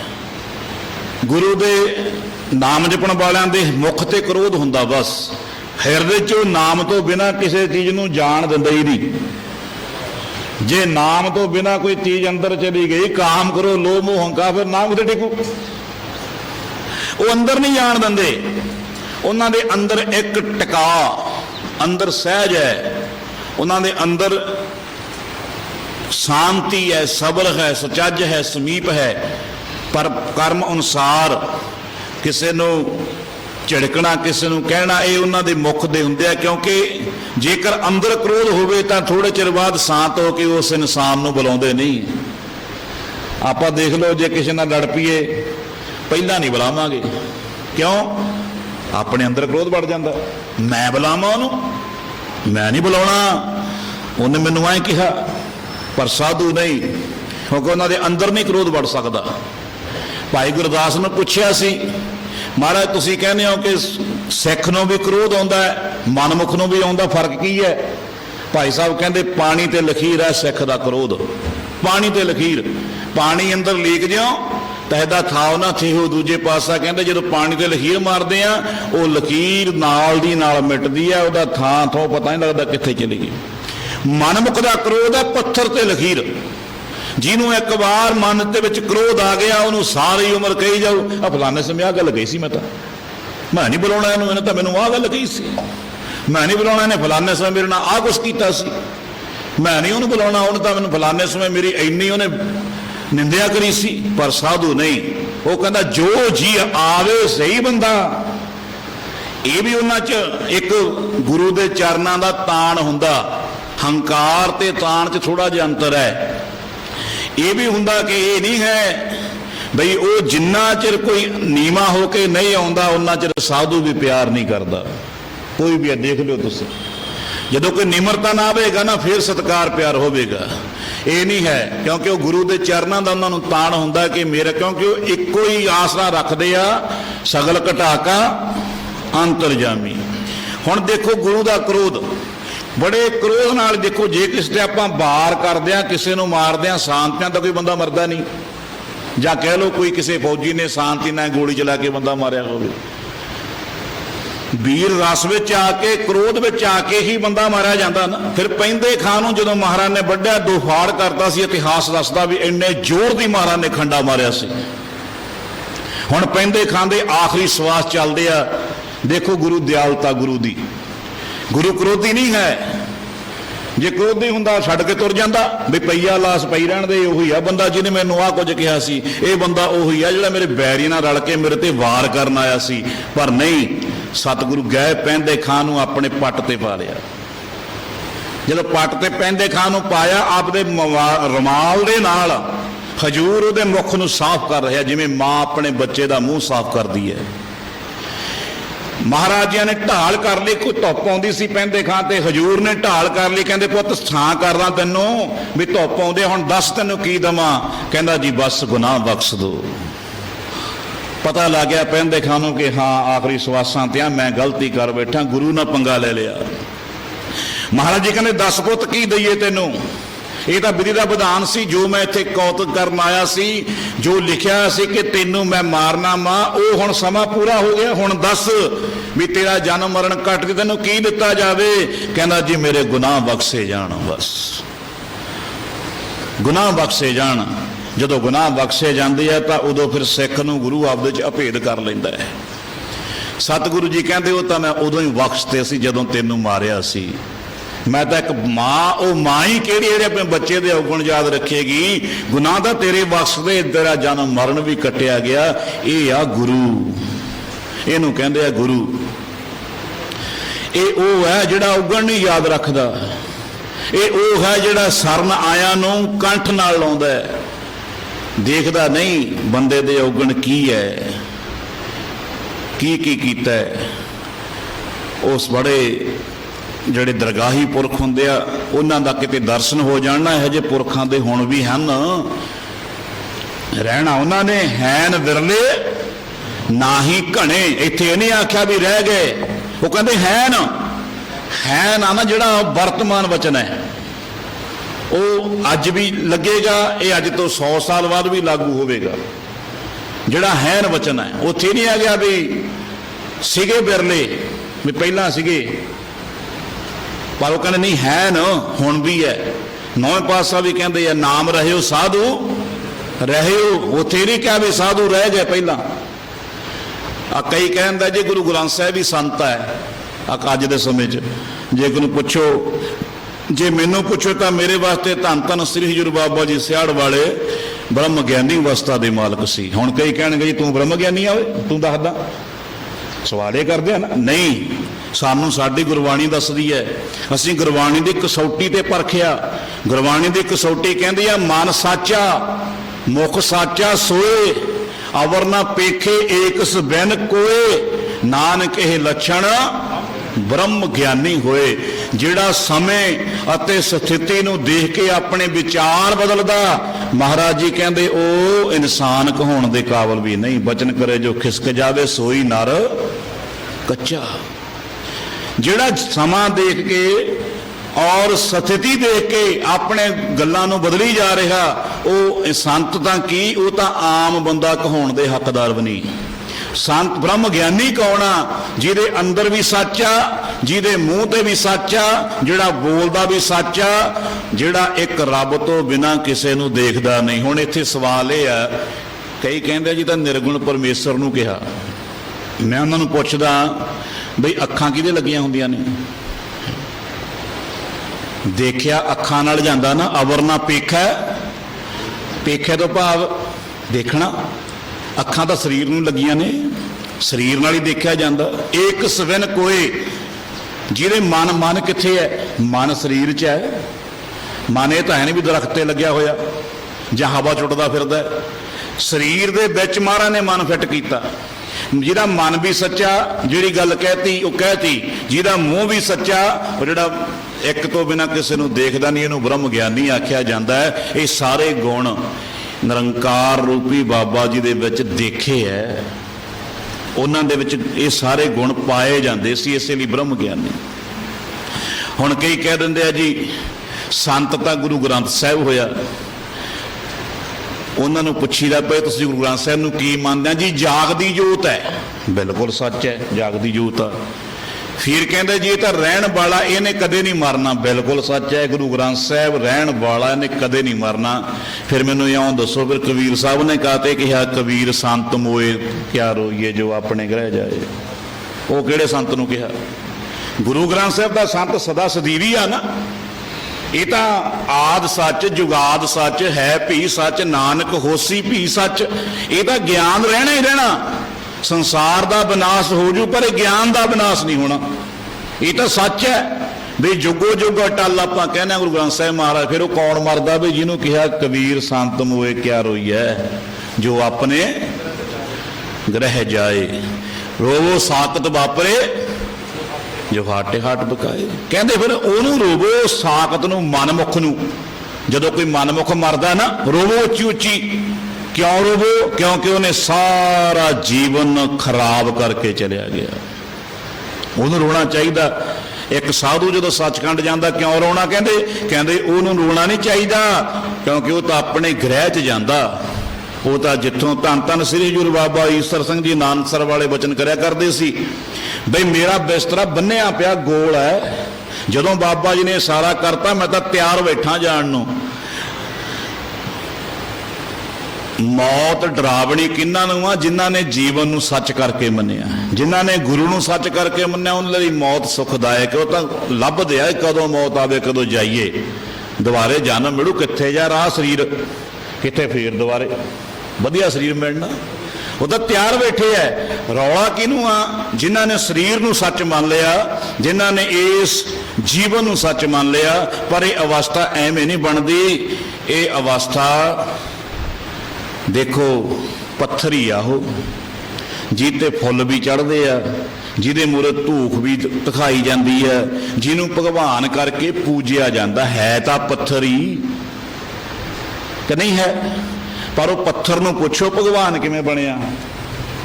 ਉਹਦੇ थोड़े पे ने, सैणियां पईयां ने, फिर ਉਹਦੀ हिक ते बह के कटदे आ। कबीर साहब कहंदे उस मूर्ति नूं पहला वो एक पत्थर है ना, पहला तो बड़े बड़े घण पे, बड़े बड़े थोड़े पे, उस पत्थर नूं एक बड़े पत्थर नूं तोड़िया गया, फिर उस पत्थर नूं तरासिया गया। तोड़ना होर गल है, तरासना होर गल है। वो निक्की निक्की मिट्टी भी लाई गई, जिमें आपां निक्की निक्की चमड़ी लाइए। फिर उहदे पत्थर दे तरासिया गया, कन नक मूँह बनाया गया। उहदे जिथे कन बनाउणा सी उत्थों उहनूं तरासिया गया। भाव उस मूर्ति नूं जदों बनाया, उस मूर्ति नूं पुछो भी तेरे ते की बीती है, उस पत्थर ते की बीती है। भगवान दी मूर्ति तद बनी है, तद पूजण योग होई है, नहीं तो पत्थर सी। इसे लई जदों इंसान भगवान बनता है, जदों उन्होंने संसार पूजदा, उस इंसान नूं पुछो भी की वापरदी है। पता नहीं किहड़े वेले की हो जाना। अब तो नाव समुद्र में, वो तो पता नहीं। जिहड़ी गुरु पीरां दी सेवा किते माड़ी मोटी गल नहीं है। महाराज जी कहते गुर पीरां की चाकरी महा करड़ी। एक तो होनी है कैड़ी, भी यार बड़ा औखा काम आ, बड़ी काहदा काम करना? मैं जी फैक्टरी च करना। भी तेरा तो बहुत औखा काम आ यार, तू तो इन्नी गर्मी दे विच जे आपां किसी हलवाई कोले जाने लैण वास्ते कोई चीज़, आ भट्ठियां ते खड़े आ, भट्ठियां ते आ जिहड़ियां गर्मी किन्नी पई आ, उस गर्मी दे विच भी उस भट्ठी ते खड़ के ਸੇਕ ਮਾਰਦਾ ਆਲੇ ਦੁਆਲੇ ਆਪਾਂ ਇੱਥੇ। ਜਦੋਂ ਉਹ ਦਿਨਾਂ ਦੇ ਆ ਦਿਨ ਲੰਘ ਕੇ ਗਏ ਨੇ ਗਰਮੀ ਵਾਲੇ, ਜਿਹੜੇ ਵੀਰ ਭੱਠੀਆਂ ਤੇ ਕੰਮ ਕਰਦਾ, ਕੋਈ ਸਮੋਸੇ ਬਣਾਉਂਦਾ, ਕੋਈ ਬ੍ਰੈਡ ਬਣਾਉਂਦਾ, ਕੋਈ ਇਹੋ ਜਿਹੇ ਖਾਣ ਵਾਲੀ ਚੀਜ਼ਾਂ ਬਣਾਉਂਦੇ ਨੇ, ਉਹਨਾਂ ਨੂੰ ਪੁੱਛ ਕੇ ਦੇਖੋ। ਉਹ ਦੁਪਹਿਰ ਦੇ ਮੌਕੇ ਜਿਹੜੇ ਸਮਿਆਂ ਦੇ ਵਿੱਚ ਆਪਾਂ ਬੈਠੇ ਹੁੰਦੇ ਹਾਂ ਪੱਖਿਆਂ ਥੱਲੇ, ਏਸੀ ਥੱਲੇ, ਜਾਂ ਕਹਿ ਲਓ ਆਪਾਂ ਠੰਡ 'ਚ ਬੈਠੇ ਹੁੰਦੇ ਹਾਂ, ਉਹਨਾਂ ਤਿੱਖੜ ਦੁਪਹਿਰਿਆਂ ਦੇ ਵਿੱਚ ਖੜੇ ਮੈਂ ਦੇਖੇ ਨੇ। ਉਹਨਾਂ ਕੋਲ ਜਦੋਂ ਲੈਣ ਜਾਈਦਾ ਕੋਈ ਚੀਜ਼ ਗਰਮੀ 'ਚ ਆਉਂਦੀ ਹੁੰਦੀ ਹੈ, ਆਖੀ ਦਾ ਚਰ ਧੰਨਾ ਸੋਡੀ ਕਮਾਈ, ਉਹ ਹੈਗਾ ਕੈੜੀ ਕਮਾਈ, ਕਰੜੀ। ਪਰ ਮਹਾਰਾਜ ਜੀ ਕਹਿੰਦੇ ਗੁਰਪੀਰਾਂ ਦੀ ਚਾਕਰੀ ਮਹਾ ਕਰੜੀ, ਪਤਾ ਨਹੀਂ ਕਿੰਨੀ ਕੁ ਕੈੜੀ ਆ। ਸ਼ੇਰ ਦੇ ਮੂੰਹ 'ਚ ਬਾਂਹ ਆ, ਜਦੋਂ ਮਰਜ਼ੀ ਜਿੱਤ ਸਕਦਾ ਹੋ। ਪਰ ਅੱਗੇ ਦਾ ਕੀ ਕਹਿੰਦੇ ਆ, ਮਹਾ ਕਰੜੀ ਸਾਰੇ ਸੁੱਖ ਹੀ ਇਹਦੇ 'ਚ ਹੈ। ਸੈੱਲ ਅਲੂਣੀ ਚੱਟੀਏ ਸਾਧ ਨਾ ਜਾਣੇ, ਲੱਖ ਲੱਖ ਮੇਵਾ ਸਾਰੇ ਸੁੱਖ ਇਹਦੇ 'ਚ। ਸਮਾਂ ਬਹੁਤ ਹੋ ਗਿਆ, ਪਤਾ ਨਹੀਂ ਲੱਗਿਆ, ਸੋ ਸਮੇਂ ਦੀ ਸਮਾਪਤੀ ਕਰੀਏ। ਪੈਂਦੇ ਖਾਨ ਦਾ ਮਹਾਰਾਜ ਨੇ ਉਧਾਰ ਕੀਤਾ, ਆਪ ਹੀ ਪਾਲਿਆ, ਆਪ ਹੀ ਉਹਨੂੰ ਮਾਰਿਆ ਮਹਾਰਾਜ ਨੇ। ਪਰ ਉਹਦੇ ਸਿਰ ਜਿੰਨੇ ਔਗੁਣ ਸੀ ਬਖਸ਼ ਦਿੱਤੇ। ਇਸੇ ਲਈ ਡਰੋ ਗੁਰੂ ਦੇ ਚਰਨਾਂ ਦੇ ਵਿੱਚ, ਹਰ ਵਕਤ ਧਿਆਨ ਰੱਖੋ। ਇੱਕ ਗੁਰੂ ਦੇ ਚਰਨ ਐਸੀ ਸੁਰੱਖਿਅਤ ਜਗ੍ਹਾ ਵੀ ਜਿੱਥੇ ਨਾ ਤਿੱਥੈ ਕੁਝ ਵੀ ਨਹੀਂ ਹੋ ਸਕਦਾ, ਤਿੱਥੈ ਤੂੰ ਸਮਰੱਥ, ਜਿੱਥੈ ਕੋਈ ਨਾਹੇ ਉੱਥੇ ਤੇਰੀ ਰੱਖ ਅਗਨੀ ਉਧਰ ਮਾਹੇ। ਜਦੋਂ ਕਿਤੇ ਤੁਹਾਡਾ ਮਨ ਅਪਸੈਟ ਹੁੰਦਾ, ਗੁਰੂ ਦੇ ਚਰਨ ਫੜ ਕੇ ਤਾਂ ਦੇਖੋ। ਬਹੁਤ ਸੱਜਣ ਬੈਠੇ ਐ ਜਿਹੜੇ ਧਿਆਨ ਸ਼ਕਤੀ ਦੇ ਵਿੱਚ ਜਿਵੇਂ ਜਿਵੇਂ ਦਾਸ ਨੂੰ ਸੋਝੀ ਹੁੰਦੀ ਹੈ ਦੱਸੀ ਦਾ ਗਾਹਾਂ, ਉਹ ਧਿਆਨ ਸ਼ਕਤੀ ਨਾਲ ਦੇਖਦੇ ਆ ਦੱਸੀ ਦਾ ਵੀ ਯਾਰ ਗੱਲ ਹੀ ਕੁਛ ਨਹੀਂ। ਇਹ ਤਾਂ ਪਹਿਲਾਂ ਅਪਸੈਟ ਹੋ ਜਾਂਦਾ ਸੀ ਮਾੜੀ ਜੀ ਗੱਲ ਤੇ ਵੀ ਐਂ ਹੋ ਜੂ। ਹੁਣ ਜਦੋਂ ਕੋਈ ਵੱਡਾ ਸਾਰਾ ਪਰਚਾ ਪੈਂਦਾ, ਕੋਈ ਨਾ ਕੋਈ ਗੱਲ ਹੁੰਦੀ ਹੈ, ਪਰਚਾ ਪਾਉਣਾ ਕਿਹਨੇ ਆ? ਮਾਸਟਰ ਨੇ। ਪਰਚਾ ਪਾਉਣਾ ਕਿਹਨੇ ਆ? ਗੁਰੂ ਨੇ। ਜਦੋਂ ਗੁਰੂ ਦੇ ਚਰਨ ਫੜ ਲਏ ਵੀ ਹੁਣ ਕਿਰਪਾ ਕਰ ਤੂੰ, ਫਿਰ ਆਪ ਹੀ ਰਾਹ ਦੱਸਦਾ। ਗੁਰੂ ਇੱਕ ਐਸਾ ਰੈਫਰੀ ਆ ਵੀ ਜਿਹੜਾ ਪੁਆਇੰਟ ਵੀ ਆਪ ਦਿੰਦਾ, ਖੜਾਉਂਦਾ ਵੀ ਆਪ ਹੈ। ਮੈਂ ਕਹਿੰਦਾ ਬੂਟਾ ਸਾਨੂੰ ਕਹਿੰਦਾ ਸੀ, ਹਾਂ ਦੇਖ ਮੈਂ ਤਾਂ ਹੈਰਾਨ ਹੋ ਜਾਂਦਾ ਗੁਰੂ ਸਾਹਿਬ ਦੀ ਦੇਖ ਕੇ ਲੀਲਾ, ਵੀ ਯਾਰ ਕਮਾਲ ਦੀ ਗੱਲ ਆ। ਇੱਕਦਮ ਦੋਨੇ ਬੈਠੇ ਸੀ, ਗੱਲਾਂ ਕਰਦੇ ਸੀ ਮੈਂ ਤੇ ਬੂਟਾ ਸਿੰਘ।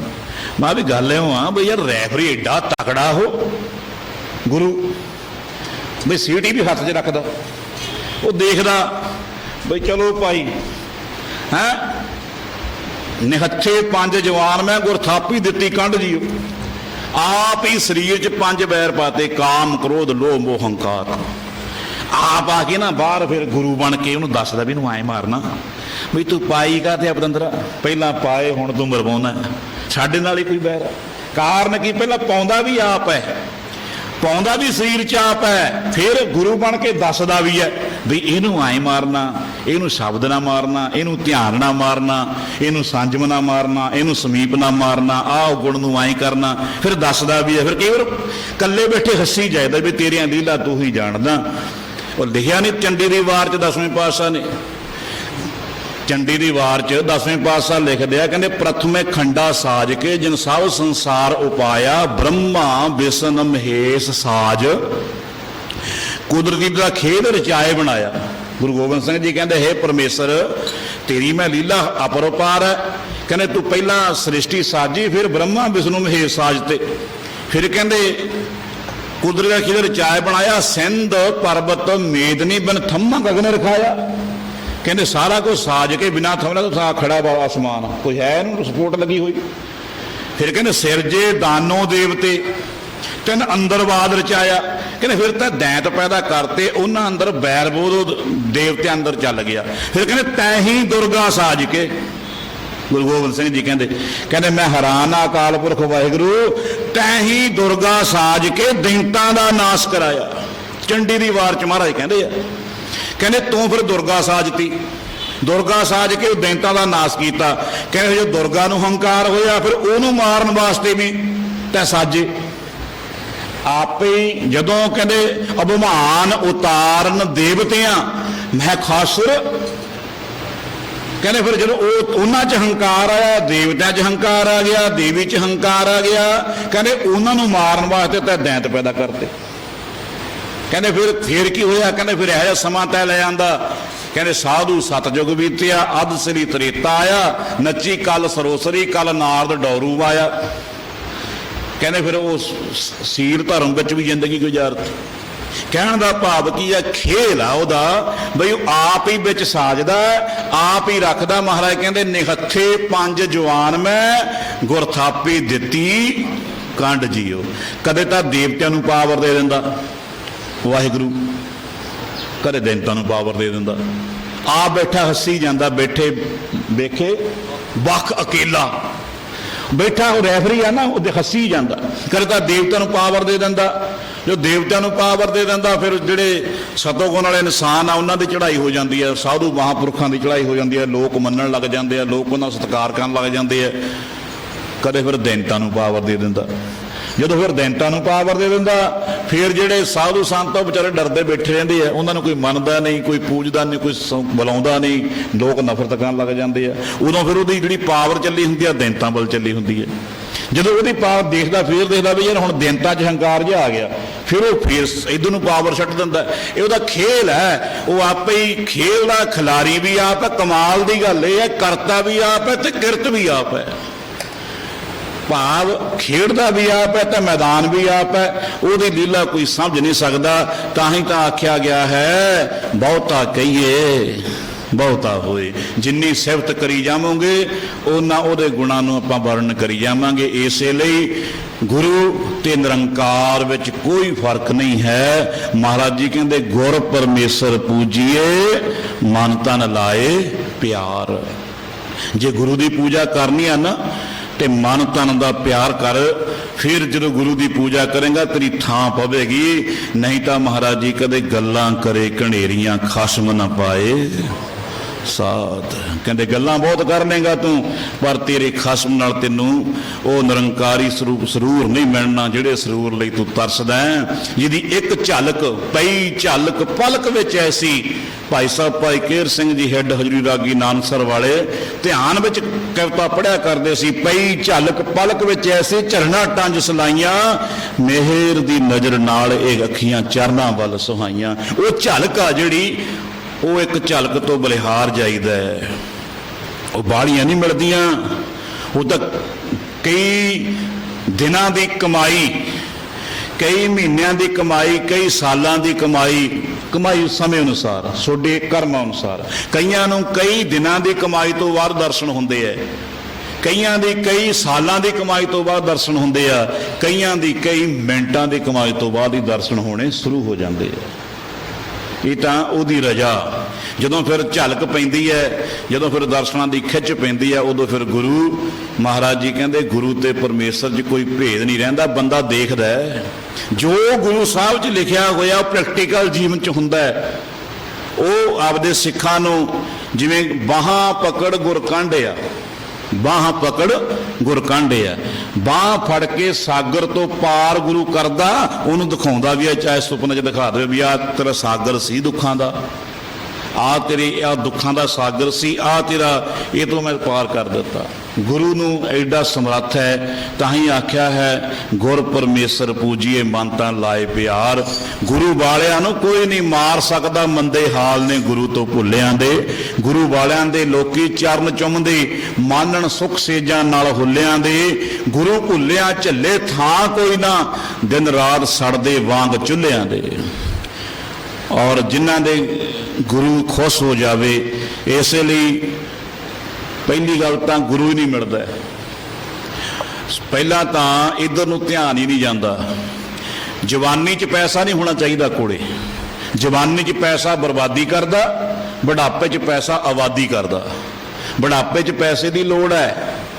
ਇਸੇ ਲਈ ਜਿਹੜੇ ਮਹਾਂਪੁਰਖਾਂ ਨੂੰ ਮੰਨਣ ਵਾਲੇ ਹੁੰਦੇ ਆ ਨਾ, ਨਾਮ ਜਪਣ ਵਾਲੇ ਹੁੰਦੇ ਆ, ਉਹਨਾਂ ਨੂੰ ਜਵਾਨੀ 'ਚ ਨਹੀਂ ਪੈਸਾ ਦਿੰਦਾ ਪਰਮੇਸ਼ਰ ਜਮਾਂ ਹੀ। ਐਨ ਕਰਕੇ ਰੱਖਦਾ ਕਰੰਟ ਪੂਰਾ, ਬੰਦੇ ਨੂੰ ਮੰਗਣ ਲਾ ਆਂਦਾ। ਪਰ ਜਦੋਂ ਲੋੜ ਆ ਬੁਢਾਪੇ ਮੌਕੇ ਪੈਸਾ ਸੁਖਦਾਇਕ ਹੈ, ਜਵਾਨੀ ਵੇਲੇ ਪੈਸਾ ਦੁਖਦਾਇਕ ਹੈ। ਧੰਨ ਧੰਨ ਬਾਬਾ ਨੰਦ ਸਿੰਘ ਜੀ ਬਚਨ ਕਰਿਆ ਕਰਦੇ ਸੀ, ਕਹਿੰਦੇ ਇੱਕ ਹੋਵੇ ਜਵਾਨੀ, ਦੂਜਾ ਧਨ ਹੋਵੇ ਪੱਲੇ, ਰੱਬ ਦੀ ਹੋਵੇ ਨਿਗਾਹ ਤਾਂ ਹੀ ਸਿੱਧਾ ਚੱਲੇ। ਕਹਿੰਦਾ ਬੰਦਾ ਜਵਾਨੀ 'ਚ ਹੋਵੇ, ਪੈਸਾ ਕੋਲੇ ਹੋਵੇ, ਜੇ ਤਾਂ ਪਰਮੇਸ਼ਰ ਦੀ ਨਿਗਾਹ ਤਾਂ ਸਿੱਧਾ ਚੱਲੂਗਾ, ਭਾਵ ਨਿਰੰਕਾਰ ਨੂੰ ਮੰਨੂਗਾ। ਨਹੀਂ ਤਾਂ ਇਹ ਕਹੂਗਾ ਰੱਬ ਕਿਹੜਾ। ਜਿਹੜਾ ਰੱਬ ਪੁੱਛ ਲਓ ਕਿਸੇ ਨੂੰ ਜਿਹਦੇ ਕੋਲ ਜਵਾਨੀ ਵੀ ਆ, ਚਾਰ ਪੈਸੇ ਵੀ ਆ, ਉਹ ਕਹਿੰਦੇ ਰੱਬ ਤੋਂ ਅਸੀਂ ਕੀ ਲੈਣਾ। ਔਰ ਬੁਢਾਪੇ ਵੇਲੇ ਜਿਹਦੇ ਕੋਲੇ ਪੈਸਾ ਉਹਦੀ ਸੇਵਾ ਹੁੰਦੀ ਆ, ਫਿਰ ਤਾਂ ਨੋ ਵੀ ਕਹਿੰਦੇ ਆ ਬਾਪੂ ਜੀ ਕੀ ਲੈ ਕੇ ਆਵਾਂ ਖਾਣ ਨੂੰ, ਕੀ ਚਿੱਤ ਕਰਦਾ ਖਾਣ ਨੂੰ, ਪਤਾ ਵੀ ਪੈਸੇ ਲੈਣੇ ਆ ਬਾਪੂ ਤੋਂ। ਜੇ ਨਹੀਂ ਕੋਲ ਹੈਗਾ ਫਿਰ ਕਹਿੰਦਾ ਬੁੜਿਆ ਬਹਿ ਜਾ, ਟੈਕ ਕੇ ਬਹਿ ਨਹੀਂ ਹੁੰਦਾ, ਖਾਉਂ ਖਾਉਂ ਲਾਈਆ। ਜਦੋਂ ਪਤਾ ਵੀ ਹੁਣ ਜੇਬ 'ਚੋਂ 2-2 ਹਜ਼ਾਰ ਦਾ ਨਿਕਲਣਾ ਪੰਮੇ, ਫਿਰ ਕਹਿਣਗੇ ਬਾਪੂ ਜੀ ਕੀ ਲੈਣਾ ਖਾਣ ਨੂੰ, ਉਹ ਚਾਹੀਦਾ। ਪਰ ਉਹ ਵਿਰਲੇ ਨੇ ਜਿਹੜੇ ਬੁਢਾਪੇ 'ਚ ਵੀ ਆਪਣੇ ਬਜ਼ੁਰਗਾਂ ਦੀ ਸੇਵਾ ਕਰਦੇ, ਚਾਹੇ ਕੋਲੇ ਕੁਝ ਨਾ ਹੋਵੇ, ਉਹ ਕੋਈ ਨਿਰੰਕਾਰੀ ਅਵਸਥਾ ਦੇ ਮਾਲਕ ਹੁੰਦੇ ਆ, ਉਹਨਾਂ ਦਾ ਆਉਣ ਵਾਲਾ ਸਮਾਂ। ਇਸੇ ਲਈ ਮਹਾਰਾਜ ਕਿਰਪਾ ਕਰਦੇ ਆ, ਆਪਣੇ ਪਿਆਰਿਆਂ ਨੂੰ ਜਵਾਨੀ ਵੇਲੇ ਨਹੀਂ ਪੈਸਾ ਦਿੰਦੇ, ਉਹਨੂੰ ਬੁਢਾਪੇ ਵੇਲੇ ਦਿੰਦੇ ਆ ਠੋਕ ਕੇ, ਉਹਦੀ ਲੋੜ ਹੈ। ਬਾਬਾ ਜੀ ਮਤਲਬ ਕਰਦੇ ਸੀ ਬੁੱਢੇ ਹੋਏ ਸੋਮ ਦੇ ਸਾਧੂ ਅਤੇ ਵੈਦ, ਮੱਲ ਸਿਪਾਹੀ ਬੇਸਬਾ ਇਹਨੇ ਬੁਢਾਪਾ ਕੈਦ। ਕਹਿੰਦੇ ਸਾਧੂ ਅਤੇ ਡਾਕਟਰ ਇਹ ਜਿਉਂ-ਜਿਉਂ ਬੁੱਢੇ ਹੁੰਦੇ ਆ ਨਾ, ਤਜਰਬਾ ਵੱਧਦਾ, ਇਹ ਸੋਭਦੇ ਆ, ਇਹਨਾਂ ਕੋਲੇ ਉਹਨਾਂ ਤਜਰਬਾ ਵੱਧਦਾ, ਉਨੀ ਇਹਨਾਂ ਕੋਲੇ ਲੋਕ ਆਉਂਦੇ ਆ, ਕਿਉਂਕਿ ਤਜਰਬਾ ਵੱਧ ਜਾਂਦਾ। ਔਰ ਜਿਹੜੇ ਮਾਲਾ ਘੋਲਣ ਵਾਲੇ, ਉਹਨਾਂ ਦਾ ਬੁਢਾਪਾ ਬੜਾ ਦੁੱਖਦਾਇਕ ਹੁੰਦਾ, ਗੋਡੇ ਖੜ ਜਾਂਦੇ ਆ, ਤੁਰ ਨਹੀਂ ਹੁੰਦਾ। ਸਿਪਾਹੀ ਫੌਜੀਆਂ ਦਾ ਵੀ ਬੁਢਾਪਾ ਬਹੁਤ, ਜਿਹੜੇ ਨਹੀਂ ਆਪਣੇ ਸਰੀਰ ਨੂੰ ਸਾਂਭਦੇ, ਬੜਾ ਦੁੱਖਦਾਇਕ ਹੁੰਦਾ। ਬੇਸਵਾ ਮਾੜੇ ਕੰਮ ਕਰਨ ਵਾਲੀ ਇਸਤਰੀ, ਉਹਦਾ ਬੁਢਾਪਾ ਵੀ ਬੜਾ ਦੁੱਖਦਾਇਕ ਹੁੰਦਾ। ਮਹਾਰਾਜ ਜੀ ਕਹਿੰਦੇ ਮੱਲ ਸਿਪਾਹੀ ਬੇਸਵਾ ਇਹਨੇ ਬੁਢਾਪਾ ਕੈਦ। ਇਹ ਧੰਨ ਸ੍ਰੀ ਹਜ਼ੂਰ ਬਾਬਾ ਜੀ ਸਿਆੜ ਵਾਲਿਆਂ ਦੇ ਵਚਨ ਹੈ। ਕਹਿੰਦੇ ਇਹਨਾਂ ਵਾਸਤੇ ਬੁਢਾਪਾ ਕੈਦ ਹੈ, ਔਰ ਸਾਧੂਆਂ ਵਾਸਤੇ ਵਰਦਾਨ ਆ, ਬੁੱਢੇ ਹੋਏ ਸੋਮ ਦੇ ਸਾਧੂ ਅਤੇ ਵੈਦ। ਇਸੇ ਲਈ ਗੁਰਮੁਖ ਪਿਆਰਿਓ, ਇਹ ਕੁਦਰਤ ਦਾ ਨਿਯਮ ਆ। ਬਚਪਨ ਆ ਤਾਂ ਜਵਾਨੀ ਆਵੇਗੀ ਆਵੇਗੀ, ਜਵਾਨੀ ਹੈ ਤਾਂ ਬੁਢਾਪਾ ਆਵੇਗਾ ਹੀ, ਕੋਈ ਰੋਕ ਨਹੀਂ ਸਕਦਾ। ਇਹ ਕੁਦਰਤ ਦਾ ਨਿਯਮ ਹੈ। ਪਰ ਇਸ ਨੂੰ ਦੁਖਦਾਇਕ ਬਣਾਉਣਾ, ਸੁਖਦਾਇਕ ਬਣਾਉਣਾ, ਇਹ ਜਵਾਨੀ ਤੈਅ ਕਰਦੀ ਹੈ। ਬਚਪਨ ਇੱਕ ਜਿਹੜਾ ਹੁੰਦਾ ਉਹ ਅਗਿਆਨੀ ਹੁੰਦਾ, ਬਚਪਨ ਵਿੱਚ ਕੋਈ ਪਤਾ ਨਹੀਂ ਹੁੰਦਾ, ਗਿਆਨ ਤੋਂ ਹੀਣਾ ਹੁੰਦਾ ਇਨਸਾਨ। ਜਵਾਨੀ ਵੇਲੇ ਜੇਕਰ ਰੂਪ ਮਸਤ ਹੈ, ਮਦ ਹੋਸ਼ ਹੈ, ਫੇਰ ਨਹੀਂ ਪਤਾ ਲੱਗਦਾ। ਨਹੀਂ ਜੇ ਜਵਾਨੀ ਵੇਲੇ ਬੰਦਾ ਸਾਂਭੇ ਕਿਵੇਂ ਬੁਢਾਪਾ ਆਪਣਾ ਸੁਖਦਾਇਕ ਬਣਾਉਣਾ, ਜਵਾਨੀ ਨੇ ਬੁਢਾਪੇ ਨੂੰ ਸੁਖਦਾਇਕ ਬਣਾਉਣਾ, ਬੁਢਾਪੇ ਨੇ ਅਗਲਾ ਜੀਵਨ ਨੂੰ ਸੁਖਦਾਇਕ ਬਣਾਉਣਾ। ਤੁਸੀਂ ਦੇਖ ਲਿਓ, ਨੋਟ ਕਰ ਲਿਓ, ਸਾਧੂ ਤੇ ਆਮ ਇਨਸਾਨ 'ਚ ਮੈਂ ਸਮਾਂ ਫੇਰ ਬਦਲ ਲੱਗਿਆ। ਜਿਹੜਾ ਆਮ ਇਨਸਾਨ ਹੁੰਦਾ, ਜਿਉਂ-ਜਿਉਂ ਉਹ ਬੁੱਢਾ ਹੋਵੇਗਾ, ਉਹਦੇ ਮੂੰਹ ਤੇ ਕਾਲਖ ਜੰਮੇਗੀ, ਕਾਲਾ ਹੋਈ ਜਾਵੇਗਾ, ਕਾਲਾ ਸਾਹ ਹੋਈ ਜਾਊ ਜਿਉਂ-ਜਿਉਂ ਬੁੱਢਾ ਹੋ। ਚਾਹੇ ਜਵਾਨੀ ਵੇਲੇ ਗੋਰਾ ਹੋਵੇ, ਜਿਉਂ-ਜਿਉਂ ਬੁੱਢਾ ਹੋਊਗਾ ਰੰਗ ਬਟੀ ਜਾਊ, ਕਾਲਾ ਹੋਈ ਜਾਊ, ਮੱਥੇ ਤੇ ਝੁਰੜੀਆਂ ਪੈ ਜਾਣਗੀਆਂ, ਦੇਖਣ ਨੂੰ ਜੀ ਨਹੀਂ ਕਰਦਾ ਹੁੰਦਾ। ਸਾਧੂ ਜਿਉਂ-ਜਿਉਂ ਬੁੱਢਾ ਹੋਊਗਾ, ਤਿਉਂ-ਤਿਉਂ ਉਹਦੇ ਚਿਹਰੇ ਤੇ ਪ੍ਰਕਾਸ਼ ਵਧੀ ਜਾਂਦਾ, ਤਿਉਂ-ਤਿਉਂ ਜੀ ਕਰਦਾ ਉਹਦੇ ਦਰਸ਼ਨ ਕਰੀ ਜਾਈਏ। ਉਹਦੇ ਦਰਸ਼ਨਾਂ 'ਚ ਫਿਰ ਬਕਾਰ ਨਹੀਂ ਉੱਠਦਾ, ਪ੍ਰਕਾਸ਼ ਉੱਠਦਾ ਹੈ। ਧੰਨ ਧੰਨ ਸ੍ਰੀ ਹਜ਼ੂਰ ਬਾਬਾ ਜੀ ਸਿਆੜ ਸਾਹਿਬ ਵਾਲੇ ਜਦੋਂ ਉਹਨਾਂ ਦੇ ਦਰਸ਼ਨ ਕਰਦੇ ਹੁੰਦੇ ਸੀ ਨਾ, ਇੱਕ 88 ਸਾਲ ਦਾ ਬੁੱਢਾ ਦੇਖ ਲਓ, 88 ਸਾਲ ਦੇ ਬੁੱਢੇ ਦੇ ਮੂੰਹ 'ਚੋਂ ਲਾਲਾਂ ਨਿਕਲਦੀਆਂ ਹੁੰਦੀਆਂ, ਅੱਖਾਂ 'ਚ ਗਿੱਡ ਜੰਮੀ ਪਈ ਹੁੰਦੀ ਹੈ, ਰੰਗ ਕਾਲਾ ਹੋਇਆ ਪੈਂਦਾ, ਦੇਖਣ ਨੂੰ ਜੀ ਨਹੀਂ ਕਰਦਾ ਹੁੰਦਾ। ਤਿੰਨਾਂ ਮੁੱਖ ਡਰਾਵਣੇ, ਜਿੰਨਾ ਵਿਸਾਰਿਓ ਨਾਓ। ਪਰ ਮਹਾਂਪੁਰਖਾਂ ਨੂੰ ਜੋ 88 ਸਾਲ ਦੀ ਉਮਰ ਸੀ, ਜਦੋਂ ਉਹਨਾਂ ਦੇ ਦਰਸ਼ਨ ਕਰਦੇ ਸੀ ਨਾ ਧੰਨ ਧੰਨ ਸ੍ਰੀ ਹਜ਼ੂਰ ਬਾਬਾ ਜੀ ਸਿਆੜ ਸਾਹਿਬ ਵਾਲਿਆਂ ਦੇ, ਜੀ ਕਰਦਾ ਸੀ ਦੇਖੀ ਜਾਈਏ। ਚਿਹਰੇ ਤੇ ਇੰਨਾ ਪ੍ਰਕਾਸ਼ ਸੀ, ਇੰਨਾ ਮਨਮੋਹਕ ਚਿਹਰਾ ਸੀ, ਇੰਨਾ ਮਨਮੋਹਨ ਸੀ ਉਹਨਾਂ ਦਾ ਚਿਹਰਾ, ਚਿਹਰੇ ਤੇ ਏਡਾ ਪ੍ਰਕਾਸ਼ ਸੀ। ਅਸਾਂ ਦੂਜਾ ਵਚਨ, ਬੁੱਢਾ ਜਿਉਂ-ਜਿਉਂ ਨਾ ਗਾਹਾਂ ਜਾਊਗਾ, ਸਰੀਰ ਬੁਢਾਪੇ ਵੱਲ ਜਾਊਗਾ, ਤਿਉਂ-ਤਿਉਂ ਬੋਲੀ ਜਾਊ। ਜਿਹੜਾ ਬੰਦਾ ਜਵਾਨੀ ਚੁੱਪ ਕਰਕੇ ਬਹਿ ਗਿਆ, ਉਹ ਵੀ ਬੁਢਾਪੇ 'ਚ ਬਹੁਤ ਬੋਲਦਾ, ਕਾਕਾ ਤੁਸੀਂ ਐਂ ਨਹੀਂ ਕਰਨਾ, ਤੁਸੀਂ ਆਹ ਨਹੀਂ ਕੀਤਾ, ਤੁਸੀਂ ਜੇ ਨਹੀਂ ਕੀਤਾ, ਉਹ ਨਹੀਂ ਕੀਤਾ। ਉਹਨੂੰ ਔਲਾਦ ਕਹਿੰਦੀ ਓਏ ਚੁੱਪ ਕਰ ਜਾ, ਉਹ ਕਹਿੰਦਾ ਬੋਲਦਾ। ਪਰ ਮਹਾਂਪੁਰਖ ਜਿਉਂ-ਜਿਉਂ ਬੁੱਢੇ ਹੁੰਦੇ ਆ ਚੁੱਪ ਕਰਦੇ ਆ। ਉਹਨੂੰ ਕਹਿੰਦੇ ਬਾਬਾ ਜੀ ਕੋਈ ਬਚਨ ਸੁਣਾਓ, ਉਹ ਕਹਿੰਦੇ ਪਹਿਲਾਂ ਵਾਲੇ ਸਾਂਭ ਲਓ। ਜੇ ਕੋਈ ਕਹਿੰਦਾ ਬਾਬਾ ਜੀ ਕੋਈ ਬਚਨ ਸੁਣਾਓ, ਕਹਿੰਦੇ ਪਹਿਲਾਂ ਵਾਲੇ ਸਾਂਭ ਲੈ, ਉਹ ਸਾਂਭ ਲਓ ਪਹਿਲਾਂ। ਹੁਣ ਮੌਜੂਦਾ ਮਹਾਂਪੁਰਖਾਂ ਨੂੰ ਜੇ ਕਹਿਣਾ ਜੀ ਕੋਈ ਬਚਨ ਕੋਈ ਕਹਿ ਦੇਵੇ, ਕਹਿੰਦੇ ਬਾਈ ਬਾਬਾ ਜੀ ਦੇ ਬਚਨ ਸਾਂਭ ਲਓ, ਇੱਕੋ ਹੀ ਗੱਲ ਹੈ, ਉਹ ਤੁਸੀਂ ਸਾਂਭ ਲੈ। ਕਹਿਣ ਦਾ ਭਾਵ ਕੀ ਹੈ, ਜਿਹੜੇ ਸਾਧੂ ਹੁੰਦੇ ਆ ਜਿਉਂ-ਜਿਉਂ ਬੁਢਾਪੇ ਵੱਲ ਨੂੰ ਜਾਂਦੇ ਆ, ਉਹ ਚੁੱਪ ਕਰਦੇ ਆ, ਕਿਉਂਕਿ ਉਹਨਾਂ ਨੂੰ ਰਸ ਆਉਂਦਾ ਹੈ। ਜਵਾਨੀ 'ਚ ਪੜੀ ਹੋਈ ਬਾਣੀ, ਜਵਾਨੀ ਜਪਿਆ ਹੋਇਆ ਨਾਮ ਬੁਢਾਪੇ 'ਚ ਰਸ ਦਿੰਦਾ, ਉਹ ਰਸ ਕਾਰਨ ਕਰਕੇ ਸਾਧੂ ਚੁੱਪ ਹੁੰਦਾ ਜਾਂਦਾ ਹੈ, ਉਹਦੇ ਚਿਹਰੇ ਤੇ ਪ੍ਰਕਾਸ਼ ਵੱਧਦਾ ਜਾਂਦਾ। ਔਰ ਬੁਢਾਪੇ ਵੇਲੇ ਮਨਮੁਖ ਬੋਲੀ ਜਾਂਦਾ ਹੈ, ਉਹਨੂੰ ਕਹਿੰਦੇ ਉਹ ਚੁੱਪ ਕਰ ਜਾ, ਉਹ ਕਹਿੰਦਾ ਵੀ ਨਹੀਂ। ਹੁਣ ਆਪਣੇ ਕੋਲੇ ਬੈਠੇ ਨੇ ਨਾਮ ਦੇ ਰਸੀਏ ਬਾਬਾ ਮੁਖਤਿਆਰ ਸਿੰਘ, ਕਦੇ ਦੇਖਿਆ ਫਾਲਤੂ ਬੋਲਦੇ? जे 5-6 ਵਾਰੀ ਇਹਨਾਂ ਨੂੰ ਬੁਲਾਓ ਕੋਈ ਗੱਲ ਨੂੰ ਫਿਰ ਕਹਿੰਦੇ ਠੀਕ ਆ, ਆਈ ਕਹਿੰਦੇ ਹਾਂ ਠੀਕ ਆ ਬਸ। ਜੇ ਕਹਿੰਦੇ ਹਾਂ ਬਾਈ ਠੀਕ ਆ ਤੂੰ, ਹਾਂ ਠੀਕ ਆ ਬਸ। ਦੇਖੋ ਇਹ ਵੀ ਬੁੱਢੇ ਆ ਨਾ, ਹੋਰ ਹੀ ਬੁੱਢੇ ਦੇਖ ਲਿਓ। ਇਹ ਫਰਕ ਹੁੰਦਾ, ਜਿਉਂ-ਜਿਉਂ ਬੰਦਾ ਸਿਮਰਨ ਕਰੂਗਾ ਤਿਉਂ-ਤਿਉਂ ਉਹ ਰਸ ਵਿੱਚ ਵੜਦਾ ਜਾਊ। ਉਹਨੂੰ ਬੋਲਣ ਦਾ ਵੀ ਐ ਹੁੰਦਾ ਮੈਂ ਕਿਉਂ ਬੋਲਾਂ ਯਾਰ, ਉਹਦੇ ਆਨੰਦ 'ਚ ਰਵਾਂ। ਇਹ ਸਾਧੂ ਤੇ ਆਮ ਬੰਦੇ ਦੀ ਨਿਸ਼ਾਨੀ ਤੁਹਾਨੂੰ ਦੱਸੀ ਹੈ। ਨੀਂਦ ਦੀ ਵੀ ਦੱਸੀ ਹੈ ਮਹਾਰਾਜ ਨੇ, ਮਨਮੁਖ ਦੀ ਨੀਂਦ ਵੀ ਦੱਸੀ ਹੈ ਤੇ ਗੁਰਮੁਖ ਦੀ ਨੀਂਦ ਵੀ ਦੱਸੀ ਹੈ। ਬੁਢਾਪੇ ਵੇਲੇ ਵਾਲੀ ਅੰਦਰ ਸਹਿਸਾ ਨੀਂਦ ਨਾ ਸੋਵੇ। ਬੁਢਾਪੇ 'ਚ ਅੰਦਰ ਚਿੰਤਾ ਹੁੰਦੀ ਆ, ਉਹਨੂੰ ਨੀਂਦ ਨਹੀਂ ਆਉਂਦੀ ਬੁੱਢੇ ਨੂੰ। ਉਹਨੂੰ ਗੋਲੀਆਂ ਵੀ ਦਿੰਦੇ ਆ, ਉਹਨੂੰ ਹਰ ਤਰ੍ਹਾਂ ਦੀ ਚੀਜ਼ ਦਿੰਦੇ ਆ, ਉਹ ਨੀਂਦ ਸੌਂਦਾ ਹੀ ਨਹੀਂ। ਕਹਿੰਦੇ ਸਾਡਾ ਬੁੱਢਾ ਤਾਂ ਸੌਂਦਾ ਹੀ ਨਹੀਂ ਹੈ, ਸਾਡੀ ਮਾਈ ਤਾਂ ਸੌਂਦੀ ਹੀ ਨਹੀਂ ਹੈ। ਉਹ ਜਿਹੜਾ ਗੁਰਮੁਖ ਆ ਸਹਿਜੇ ਜਾਗੇ ਸਹਿਜੇ ਸੋਵੇ, ਗੁਰਮੁਖ ਅਨਦਿਨ ਉਸਤਤ ਹੋਵੇ। ਉਹ ਜਦੋਂ ਜੀ ਕਰਦਾ ਨੀਂਦ ਆ ਜਾਂਦੀ ਆ, ਜਦੋਂ ਮਨ ਕਰਦਾ ਉੱਠ ਕੇ ਬਹਿ ਜਾਂਦਾ। ਸਹਿਜ ਅਵਸਥਾ ਦੀ ਜਾਗਦਾ, ਸਹਿਜ ਹੀ ਸੌਂਦਾ। ਸੁਣ ਮੈਂ ਨਿਸ਼ਾਨੀਆਂ ਦੱਸੀਆਂ ਨੇ, ਨੋਟ ਕਰ ਲਿਓ।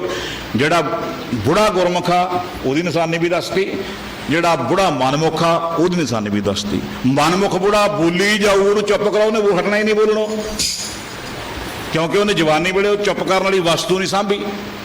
ਜਵਾਨੀ ਵੇਲੇ ਸਾਂਭਣਾ ਨਾਮ, ਜਵਾਨੀ ਵੇਲੇ ਸਾਂਭਣਾ ਸਿਮਰਨ। ਜਿਹਨੇ ਬੁਢਾਪੇ 'ਚ ਆਪਾਂ ਨੂੰ ਸੁੱਖ ਦੇਣਾ। ਬੁਢਾਪੇ 'ਚ ਸਭ ਤੋਂ ਵੱਡਾ ਦੁੱਖ ਕਿਹੜਾ? ਅੱਜ ਕੱਲ੍ਹ ਦੇ ਸਮੇਂ 'ਚ ਕਿਸੇ ਨੂੰ ਪੁੱਛੋ, ਮਾਂ ਪਿਓ ਨੂੰ ਸੱਸ ਸਹੁਰਿਆਂ ਰੋਟੀ ਦੇਣੀ ਕੋਈ ਔਖੀ ਨਹੀਂ ਹੈ, ਉਹਨਾਂ ਦਾ ਬੋਲਣਾ ਪਸੰਦ ਨਹੀਂ। ਜਾਂ ਕਹਿ ਦੋ ਝੂਠਾ ਗੱਲ ਮੇਰੀ, ਕਿਉਂ ਬੂਟਾ ਸਿੰਘ ਝੂਠਾ? ਮਾਂ ਪਿਓ ਜਾਂ ਸੱਸ ਸਹੁਰੇ ਨੂੰ ਪ੍ਰਸਾਦਾ ਦੇਣਾ, ਉਹਦੇ ਕੱਪੜੇ ਧੋਣੇ ਕੋਈ ਔਖੀ ਗੱਲ ਨਹੀਂ। ਹਰ ਕੋਈ ਨਹੁੰ ਕਰਨ ਨੂੰ ਤਿਆਰ ਹੈ, ਹਰ ਕੋਈ ਧੀ ਇਹ ਕੰਮ ਕਰਨ ਨੂੰ ਤਿਆਰ ਹੈ ਕਿ ਮੈਂ ਆਪਣੇ ਮਾਂ-ਬਾਪ ਦੀ ਸੇਵਾ ਕਰਾਂ। ਹਰ ਇੱਕ ਨਹੁੰ ਵੀ ਕਹਿੰਦੇ ਮੈਂ ਆਪਣੇ ਸੱਸ ਸਹੁਰੇ ਦੀ ਸੇਵਾ ਕਰਾਂ।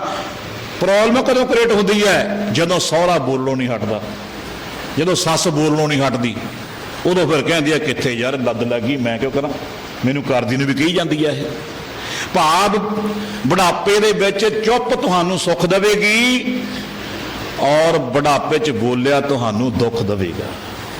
ਬੁਢਾਪੇ ਦੀ ਚੁੱਪ ਤੁਹਾਡੀ ਸੁੱਖ ਹੈ, ਬੁਢਾਪੇ ਦਾ ਬੋਲਣਾ ਤੁਹਾਡਾ ਦੁੱਖ ਹੈ। ਪਰ ਬੁਢਾਪੇ 'ਚ ਚੁੱਪ ਕਦੋਂ ਹੋਵੇਗਾ? ਜੇ ਜਵਾਨੀ 'ਚ ਚੁੱਪ ਹੋਇਆ ਹੋਵੇਗਾ, ਜੇ ਜਵਾਨੀ 'ਚ ਨਾਮ ਜਪਿਆ ਹੋਊ, ਜੇ ਜਵਾਨੀ 'ਚ ਸਿਮਰਨ ਕੀਤਾ ਹੋਊ। ਉਹ ਸਿਮਰਨ ਦਾ ਰਸ ਬੁਢਾਪੇ 'ਚ ਤੁਹਾਨੂੰ ਸੁੱਖ ਦੇਵੇਗਾ, ਉਹ ਚੁੱਪ ਕਰਾ ਦੇਵੇਗਾ। ਲੋਕ ਤੁਹਾਨੂੰ ਕਹਿਣਗੇ ਬੋਲੋ। ਹੁਣ ਕਈ ਬਜ਼ੁਰਗ ਦੇਖਦੇ ਆ, ਹੁਣ ਕੁਲਵੰਤ ਸਿੰਘ ਜੰਡ ਵਾਲਾ ਮੁੰਡਾ ਕੀਰਤਨ ਕਰਦਾ, ਉਹਦੇ ਘਰੇ ਜਾਈਦਾ, ਉਹ ਬਜ਼ੁਰਗ ਦੇਖੀਦਾ ਆਨੰਦ ਨਾਲ ਬੈਠਾ ਹੁੰਦਾ, ਉਹਨੂੰ ਬੁਲਾ ਕੇ ਪੁੱਛਦੇ ਆ ਵੀ ਆ ਫਲਾਨਾ ਆਇਆ, ਫਿਰ ਗੱਲ ਕਰਦਾ। ਨਹੀਂ ਤਾਂ ਪਹਿਲੇ ਲੱਗ ਜਾਂਦਾ, ਕਹਿੰਦਾ ਕਿੱਥੋਂ ਆਇਆ, ਕਿਹੜੇ ਪਿੰਡੋਂ ਆਇਆ, ਕੀ ਕਰਨਾ, ਕੀ ਖਾਣਾ, ਕੀ ਪੀਣਾ, ਵੀ ਦੱਸ। ਖਾਣਾ ਉਹਨੇ ਹੈ, ਪਹਿਨਣਾ ਉਹਨੇ ਆ, ਵੀ ਤੈਨੂੰ ਦੱਸਣ ਕੀ CID ਕਰੀਏ। ਇਹ ਅਕਾਰਨ ਜਿਹੜੀ ਆਪਣੀ ਟੈਨਸ਼ਨ ਹੈ ਖਤਮ ਕਰੋ, ਜਿਹਨਾਂ ਆਪਾਂ ਨੂੰ ਕੋਈ ਲਾਭ ਹੀ ਨਹੀਂ ਹੈ। ਮੰਨ ਲਓ ਕੋਈ ਸੜਕ ਤੇ ਤੁਰਿਆ ਜਾਂਦਾ, ਉਹ ਪੁੱਛੀ ਜਾਏ ਵੀ ਇਹ ਬੰਦੇ ਨੇ ਇਹ ਗੱਡੀ ਕਿਹੜੀ ਆ, ਜਾਂ ਜਿਹੜੀ ਅਨਪੜ੍ਹ ਬੀਬੀਆਂ ਬੈਠੀਆਂ ਹੁੰਦੀਆਂ ਸੜਕ ਤੇ ਆਮ, ਉਹ ਦੇਖ ਲਿਆ ਇਹ ਕਿੱਧਰ ਨੂੰ ਜਾਂਦਾ, ਇਹ ਕੀ ਕਰੂਗਾ, ਇਹਨੇ ਕਿਹੋ ਜਿਹਾ ਕੱਪੜਾ ਪਾਇਆ, ਵੀ ਤੈਨੂੰ ਮਤਲਬ ਕੀ ਉਦੋਂ ਤੱਕ। ਇਹ ਅਕਾਰਨ ਚਿੰਤਾ ਨਾ, ਜਿਹਦਾ ਕੋਈ ਆਪਾਂ ਨੂੰ ਦੁੱਖ, ਕੋਈ ਆਪਾਂ ਨੂੰ ਬੈਨੀਫਿਟ ਨਹੀਂ ਹੈ, ਕੋਈ ਆਪਾਂ ਨੂੰ ਸਰਕਾਰ ਵੱਲੋਂ ਡਿਊਟੀ ਨਹੀਂ ਹੈ ਵੀ ਤੂੰ ਭਾਈ ਇੰਨੇ ਬੰਦੇ ਚੈੱਕ ਕਰਨੇ ਆ, ਉਹ ਦੇਖਣਾ ਵੀ ਉਹਦੇ ਕਿਹੜੀ ਡਰੈਸ ਪਾਈ ਹੋਈ ਆ, ਕਿੱਧਰ ਨੂੰ ਜਾ ਰਿਹਾ, ਤੈਨੂੰ ਤਨਖਾਹ ਮਿਲੂਗੀ। ਫਿਰ ਤਾਂ ਮੰਨੀਆਂ ਵੀ ਚਿੰਤਾ ਕਰੀਏ, ਜਦ ਪਤਾ ਕੋਈ ਮਿਲਣਾ ਹੀ ਕੁਛ ਨਹੀਂ, ਫਿਰ ਵੀ ਨਿਗਾਹ ਰੱਖਦੇ ਫਲਾਣਾ ਕਿੱਧਰ ਨੂੰ ਗਿਆ। ਅੱਛਾ ਹੋਰ ਦੇਖੋ, ਜੇ ਕਿਤੇ ਮੈਂ ਚਲਾ ਜਾਵਾਂ ਆ ਕੇ ਪੁੱਛਣਗੇ ਬਾਬਾ ਜੀ ਕਿੱਥੇ ਗਏ। ਬਾਬਾ ਜੀ ਗਏ, ਉਹਨਾਂ ਜਿੱਥੇ ਜਾਣਾ ਸੀ ਜਾਊ। ਬਈ ਜੇ ਤੁਹਾਨੂੰ ਪਤਾ ਲੱਗ ਗਿਆ ਤੁਹਾਨੂੰ ਕੀ ਮਿਲ ਜੂ, ਕੁਛ ਮਿਲ ਜੂ। ਜਾਂ ਤਾਂ ਕੋਈ ਤੁਹਾਨੂੰ ਬੈਨੀਫਿਟ ਮਿਲਣਾ, ਭਾਈ ਬਾਬੇ ਗਿਆ ਤਾਂ CID ਦਮੋਗਾ, ਹਾਂ ਵੀ ਤੁਹਾਨੂੰ 4 ਪੈਸੇ ਮਿਲਣਗੇ। ਉਹਨੇ ਤਾਂ ਜਾਣਾ ਹੀ ਆ ਯਾਰ, ਆ ਫਲਾਣਾ ਬੰਦਾ ਕਿੱਥੇ ਗਿਆ, ਇਹ ਫਲਾਣੇ ਜਗ੍ਹਾ ਗਿਆ ਹੋਊ। ਹਾਂ ਨਹੀਂ ਨਹੀਂ ਅੱਜ ਨਾ ਬਿੱਲ ਭਰਾਉਣੇ ਆ, ਸ਼ਾਇਦ ਬਿਜਲੀ ਘਰ ਗਿਆ ਹੋਵੇ। ਨਹੀਂ ਬਿੱਲ ਤਾਂ ਹਜੇ ਆਏ ਨਹੀਂ, ਫਿਰ ਪੱਖੋਲ ਗਿਆ ਹੋਣਾ। ਇੱਥੇ ਪੱਖੋਲ ਕੀ ਕਰਨ ਗਿਆ ਹੋ, ਕਿਤੇ ਬਿਮਾਰ ਨਾ ਹੋਵੇ। ਨਹੀਂ ਚੰਗਾ ਤਾਂ ਤੰਦਰੁਸਤ ਆ, ਉਹ ਤਾਂ ਬਿਮਾਰ ਕਿੱਥੇ ਆ। ਅੱਛਾ 20-25 ਮਿੰਟ ਇਹਦੇ ਤੇ ਹੀ ਲਾ ਦਿੰਦੇ ਆ, ਜਾਂ ਕਹਿ ਦੋ ਝੂਠ ਗੱਲ ਆ ਵੀ ਗਿਆ ਉਹ ਆ, ਜਿੱਥੇ ਗਿਆ ਆ ਜਾਊਗਾ। ਉਹ ਇਸੇ ਗੱਲ ਨੂੰ ਤਹਿਕੀਕਾਤ ਕਰਨ ਵਾਸਤੇ ਇਹਦਾ ਖੋਜ ਕੱਢਣ ਲਈ, ਦੱਸੋ ਕਿੱਡਾ ਕਾਲ ਜਬਰਾ ਇਹ, ਜਾਂ ਕਿੱਡਾ ਕਿਸੇ ਉਹ ਪੁਲਾੜ ਦੀ ਖੋਜ ਕਰਦੇ। ਬਸ 10-15 ਮਿੰਟ ਇੱਥੇ ਹੀ ਲਾ ਦਿੰਦੇ ਆ। ਪਖਵਾਲ ਨੂੰ ਗਿਆ, ਬਿਮਾਰ ਤਾਂ ਨਹੀਂ, ਨਹੀਂ ਤੰਦਰੁਸਤ ਤਾਂ ਚੰਗਾ ਭਲਾ। ਕਹਿਣ ਦਾ ਮੇਰਾ ਭਾਵ ਕੀ ਆ, ਇਹ ਜਿਹੜੀਆਂ ਚਿੰਤਾਵਾਂ ਨੇ ਇਹਨਾਂ ਨੂੰ ਖਤਮ ਕਰੋ। ਕੋਈ ਕੀ ਕਰ ਰਿਹਾ ਸੋਨੂੰ ਕੋਈ ਮਤਲਬ ਨਹੀਂ, ਤੁਸੀਂ ਕੀ ਕਰ ਰਹੇ ਹੋ ਇਹ ਖੋਜ ਰੱਖੋ। ਕੋਈ ਕੀ ਕਰਦਾ ਤੁਹਾਨੂੰ ਇਹਦਾ ਕੋਈ ਨੁਕਸਾਨ ਨਹੀਂ, ਕੋਈ ਫਾਇਦਾ ਨਹੀਂ। ਤੁਸੀਂ ਕੀ ਕਰਦੇ ਹੋ ਤੁਹਾਡਾ ਉਹਨੂੰ ਹੀ ਨੁਕਸਾਨ ਆ, ਤੁਹਾਡਾ ਉਹਦਾ ਹੀ ਫਾਇਦਾ। ਤੁਸੀਂ ਕੀ ਕਰਦੇ ਹੋ? ਤੁਸੀਂ ਇਹ ਸੋਚੋ ਮੈਂ ਕੀ ਕਰਦਾ, ਤੁਸੀਂ ਇਹ ਨਾ ਸੋਚੋ ਉਹ ਕੀ ਕਰਦਾ। ਜੇ ਤੁਸੀਂ ਇਹ ਸੋਚਿਆ ਕਿ ਉਹ ਕੀ ਕਰਦਾ ਤੁਸੀਂ ਚਿੰਤਾ ਜਾਵੋਗੇ, ਜੇ ਤੁਸੀਂ ਸੋਚਿਆ ਕਿ ਮੈਂ ਕੀ ਕਰਦਾ ਫਿਰ ਚਿੰਤਨ ਕਰੋਗੇ। ਮਹਾਰਾਜ ਜੀ ਕਹਿੰਦੇ ਚਿੰਤਾ ਨਹੀਂ ਕਰਨੀ, ਚਿੰਤਨ ਕਰਨਾ। ਸਿੱਖ ਨੇ ਚਿੰਤਨ ਕਰਨਾ, ਚਿੰਤਾ ਨਹੀਂ ਕਰਨੀ। ਜਦੋਂ ਤੁਸੀਂ ਇਹ ਸੋਚੋਗੇ ਮੈਂ ਕੀ ਕਰਦਾ ਤੁਸੀਂ ਚਿੰਤਨ ਕਰ ਰਹੇ ਹੋਵੋਗੇ, ਜਦੋਂ ਸੋਚੋਗੇ ਦੂਜਾ ਕੀ ਕਰਦਾ ਤੁਸੀਂ ਚਿੰਤਾ ਕਰ ਰਹੇ ਹੋਵੋਗੇ। ਚਿੰਤਾ ਚਿਖਾ ਦੇ ਸਮਾਨ ਆ, ਚਿੰਤਨ ਆਨੰਦ ਦਾ ਇੱਕ ਸੋਮਾ। ਆਨੰਦ ਮਾਰਗ ਦੀ ਪਹਿਲੀ ਪੌੜੀ ਚਿੰਤਨ ਹੈ, ਰੂਹਾਨੀਅਤ ਦੇ ਜਲਵੇ ਦੀ ਪਹਿਲੀ ਪੌੜੀ ਚਿੰਤਨ ਹੈ। ਅੰਦਰ ਸਹਿਜ ਅਵਸਥਾ ਆਵੇ ਬ੍ਰਹਮ ਗਿਆਨ ਦੀ ਪ੍ਰਾਪਤੀ ਹੋਵੇ, ਪਹਿਲੀ ਪੌੜੀ ਚਿੰਤਨ ਹੈ ਵੀ ਮੈਂ ਕੀ ਕਰਦਾ, ਮੇਰਾ ਕਰਮ ਕੀ ਸੀ। ਪ੍ਰਾਣੀ ਤੂੰ ਆਇਓ ਲਾਹਾ ਲੈਣ, ਮਨਾ ਤੂੰ ਕਰ ਕੀ ਰਿਹਾ, ਮਨ ਤੂੰ ਜੋਤ ਸਰੂਪ ਹੈ, ਤੂੰ ਹੈ ਤਾਂ ਜੋਤ ਸਰੂਪ ਅੰਦਰ ਕਰ ਕੀ ਰਿਹਾ। ਤੂੰ ਕੱਲਾ ਬਹਿ ਕੇ ਬੈਠੋ ਮਨ ਨੂੰ ਕਹੋਗੇ ਮਨਾ ਤੂੰ ਕਰਦਾ ਕੀ ਆ, ਤੇਰੇ ਲੱਛਣ ਕੀ ਨੇ, ਤੂੰ ਹੈ ਜੋਤ ਸਰੂਪ ਆ, ਤੂੰ ਕੰਮ ਕਿਹੜੇ ਕਰ ਰਿਹਾ, ਉਹ ਹੈ ਚਿੰਤਨ। ਜਦੋਂ ਕਹਾਂਗੇ ਦੂਜਾ ਕੀ ਕਰ ਰਿਹਾ ਉਹ ਹੈ ਚਿੰਤਾ। ਇਹਨੂੰ ਮਹਾਰਾਜ ਨੇ ਮਨਾ ਕੀਤਾ, ਨਾਨਕ ਚਿੰਤਾ ਮਤ ਕਰੋ, ਚਿੰਤਾ ਤਿਸ ਹੀ ਹੈ। ਉਹ ਕੀ ਕਰਦਾ ਉਹਦੀ ਚਿੰਤਾ ਉਹਨੂੰ ਆ, ਤੂੰ ਕਦੇ ਚਿੰਤਾ ਤੁਰਿਆ ਫਿਰਦਾ। ਤੂੰ ਕੀ ਕਰਦਾ ਤੂੰ ਉਹਦਾ ਚਿੰਤਨ ਕਰ। ਜਦੋਂ ਤੂੰ ਕੀ ਕਰਦਾ ਤੂੰ ਉਹਦਾ ਚਿੰਤਨ ਕਰਨ ਲੱਗ ਗਿਆ ਤਾਂ ਸਮਝ ਲੈ ਤੇਰੀ ਰੂਹਾਨੀਅਤ ਦੀ ਮੰਜ਼ਿਲ ਖੁੱਲ ਗਈ। ਰੂਹਾਨੀਅਤ ਦੇ ਪਹਿਲੀ ਪੌੜੀ ਚਿੰਤਨ ਹੈ। ਜਿਹੜਾ ਬੰਦਾ ਚਿੰਤਨ ਨਹੀਂ ਨਾ ਕਰਦਾ, ਪ੍ਰਥਮੇ ਮਨ ਪਰ ਬੋਧੇ ਆਪਣਾ ਪਾਛੈ ਅਵਰ ਰਜਾਵੇ। ਜਿੰਨਾ ਮਰਜੀ ਪਾਠ ਕਰ ਲੋ, ਜਿੰਨੀ ਮਰਜੀ ਸੇਵਾ ਕਰ ਲੋ, ਹਾਂ ਫਲ ਮਿਲਣਾ, ਇਹਨਾਂ ਕੋਲ ਕੁਝ ਨਹੀਂ ਮਿਲਣਾ, ਇਹਨਾਂ ਕੋਲ ਛੱਡ ਕੇ ਬਹਿ ਜਿਓ। ਕਈ ਕਹਿੰਦਾ ਜੀ ਕੀ ਫਾਇਦਾ ਗੁਰਦੁਆਰੇ ਜਾਣ ਦਾ ਜੇ ਮਨ ਨਹੀਂ ਸਾਫ਼ ਕੀਤਾ। ਉਹ ਮਨ ਨੂੰ ਸਾਫ਼ ਕਰਨ ਵਾਸਤੇ ਤਾਂ ਗੁਰਦੁਆਰੇ ਜਾਣਾ, ਗੁਰਦੁਆਰੇ ਜਾਣਾ ਤਾਂ ਮਨ ਸਾਫ਼ ਕਰਨ ਵਾਸਤੇ। ਤੂੰ ਕਹਿੰਦਾ ਮਨ ਸਾਫ਼ ਹੀ ਨਹੀਂ, ਫਾਇਦਾ ਕੀ ਜਾਣ ਦਾ। ਉੱਥੇ ਜਾਣਾ ਹੀ ਸਾਫ਼ ਕਰਨ ਵਾਸਤੇ ਆ। ਮਹਾਰਾਜ ਦੇ ਬਚਨ ਪੜ੍ਹੋ, ਗੁਰਦੁਆਰੇ ਹੋਏ ਸੋਝੀ ਪਾਏ ਸੀ। ਗੁਰਦੁਆਰੇ ਜਾਵੇਂਗਾ ਤਾਂ ਤੈਨੂੰ ਸੋਝੀ ਆਉਣੀ ਆ। ਗੁਰਦੁਆਰੇ ਜਾਣਾ ਹੀ ਮਨ ਨੂੰ ਸਾਫ਼ ਕਰਨ ਵਾਸਤੇ ਹੈ। ਜਦੋਂ ਮਨ ਸਾਫ਼ ਹੋ ਗਿਆ ਫਿਰ ਤਾਂ ਗੁਰਦੁਆਰਾ ਹੀ ਮਨ ਬਣ ਗਿਆ, ਫਿਰ ਤਾਂ ਹਰਮੰਦਰ ਸਰੀਰ ਬਣ ਗਿਆ, ਫਿਰ ਤਾਂ ਸਰੀਰ ਹੀ ਗੁਰੂ ਘਰ ਬਣ ਗਿਆ। ਜਦੋਂ ਤੇਰਾ ਮਨ ਸਾਫ਼ ਹੋ ਗਿਆ ਉਦੋਂ ਇਹ ਸਰੀਰ ਤੋਂ ਨਹੀਂ ਰਿਹਾ, ਗੁਰੂ ਬਣ ਗਿਆ। ਉਦੋਂ ਇਹ ਸਰੀਰ ਬ੍ਰਹਮ ਬਣ ਗਿਆ, ਉਦੋਂ ਇਹ ਸਰੀਰ ਰੱਬ ਬਣ ਗਿਆ, ਉਦੋਂ ਇਹ ਸਰੀਰ ਹਰਮੰਦਰ ਬਣ ਗਿਆ। ਕਿਵੇਂ ਜੀ ਤੋ ਕਹੋ ਹਰਮੰਦਰ, ਹਰਮੰਦਰ ਇਹੋ ਸਰੀਰ ਹੈ। ਸੱਚੇ ਦੀ ਵਿੱਚ ਜੋਤ। ਕਹਿੰਦੇ ਸਰੀਰ ਹਰਮੰਦਰ ਹੈ। ਕਦੋਂ? ਜਦੋਂ ਸਾਫ਼ ਹੋ ਗਿਆ ਮਨ। ਤੇ ਆਪਾਂ ਸਾਫ਼ ਕਦੋਂ ਹੋਊ? ਜਦੋਂ ਬਾਹਰ ਹੀ ਹਰਮੰਦਰ ਵੱਲ ਜਾਵਾਂਗੇ, ਮਾਡਲ ਪੇਸ਼ ਕਰਾਂਗੇ, ਗੁਰੂ ਘਰ ਜਾਵਾਂਗੇ, ਮਨ ਸਾਫ਼ ਹੋ, ਮਨ ਦੀ ਮੈਲ ਲਹੂ, ਫਿਰ ਇਹ ਹਰਮੰਦਰ ਬਣ ਜੂ। ਫਿਰ ਤੇ ਜਾਣ ਦੀ ਲੋੜ ਨਹੀਂ ਹੈ। ਆਪਾਂ ਉਲਟ ਚੱਲਦੇ ਹਾਂ। ਕੀ ਫਾਇਦਾ ਜੀ ਗੁਰੂ ਘਰ ਜਾਣਾ ਦਾ ਮਨ ਹੀ ਨਹੀਂ ਸਾਫ਼। ਉਹ ਭਲਿਓ ਮਾਨਸੋ, ਮਨ ਸਾਫ਼ ਕਰਨ ਵਾਸਤੇ ਗੁਰੂ ਘਰ ਕੇ ਜਾਣਾ। ਮੈਲੇ ਹੱਛੇ ਕਾ ਵਿਚਾਰ ਆਪ ਵਰਤਾਏ ਸੀ। ਤੈਨੂੰ ਨਹੀਂ ਪਤਾ ਕਿ ਤੇਰਾ ਮਨ ਸਾਫ਼ ਆ। ਹਰ ਕੋਈ ਕਹਿੰਦਾ ਜਿੰਨੇ ਬੈਠੇ ਆ ਆਪਾਂ, ਮੇਰਾ ਮਨ ਤਾਂ ਜੀ ਸਾਫ਼ ਆ। ਕਿਸੇ ਨੇ ਕਿਹਾ ਕਿ ਮੇਰਾ ਮਨ ਗੰਦਾ? ਬੋਲੋ ਕਿਹਨੇ ਕਿਹਾ? ਕਹਿੰਦਾ ਕੋਈ, ਹਰ ਕੋਈ ਕਹਿੰਦਾ। ਉਹ ਤਾਂ ਤੂੰ ਕਹਿਣਾ ਨਾ ਵੀ ਤੇਰਾ ਮਨ ਸਾਫ਼ ਆ, ਤੇਰੇ ਕਹਿਣ ਨਾਲ ਕੀ ਹੋ ਜੂ? ਉਹ ਤਾਂ ਗੁਰੂ ਕਹੇ ਵੀ ਹਾਂ ਹੁਣ ਤੂੰ ਸਾਫ਼ ਆ, ਤੇਰੇ ਕਹਿਣ ਨਾਲ ਨਹੀਂ ਕੁਝ ਹੋਣਾ। ਜੇ ਤੂੰ ਸਾਫ਼ ਨਾ ਠੀਕ ਆ।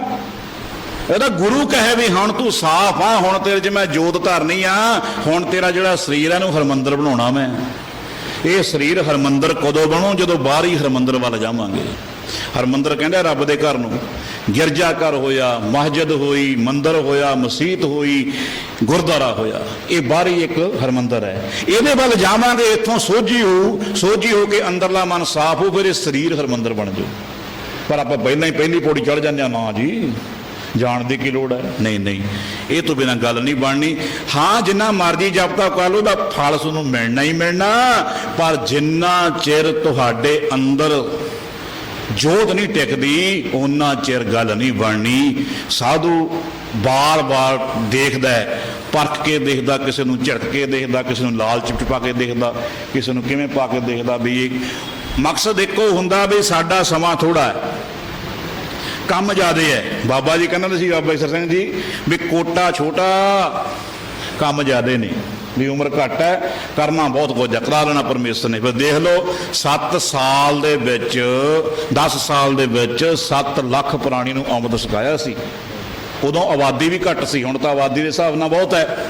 1963 ਪ੍ਰਲੋਕ ਗਏ ਨੇ, 1952 ਚ ਬਾਬਾ ਜੀ ਨੇ ਆਸਣ ਸਾਂਭਿਆ।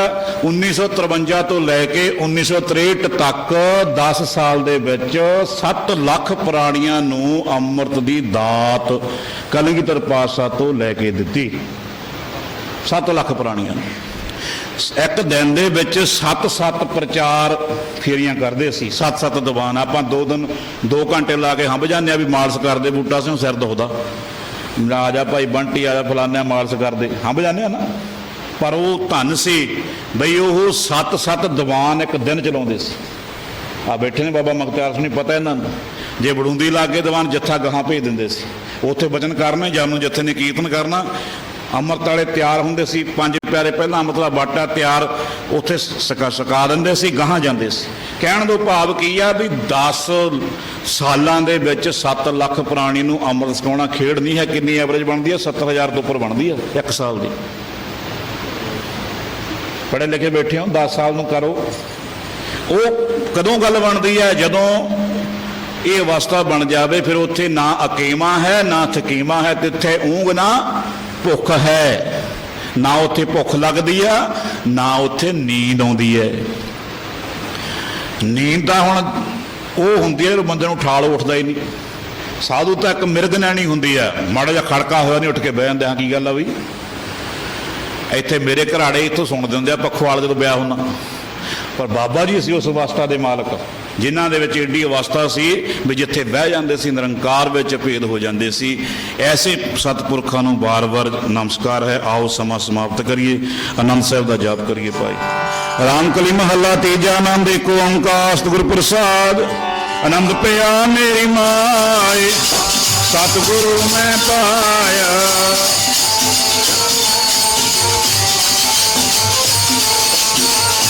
ਰਾਗ ਰਤਨ ਪਰਵਾਰ ਭਰੀਆਂ, ਸ਼ਬਦ ਗਾਵਣ ਆਈਆਂ।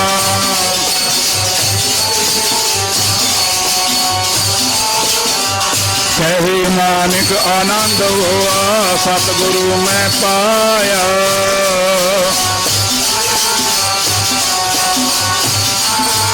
ਹਰ ਨਾਲ ਰਹੋ ਤੂੰ ਮਨ ਮੇਰੇ, ਦੁਖ ਸਭ ਵਿਸਾਰਣਾ।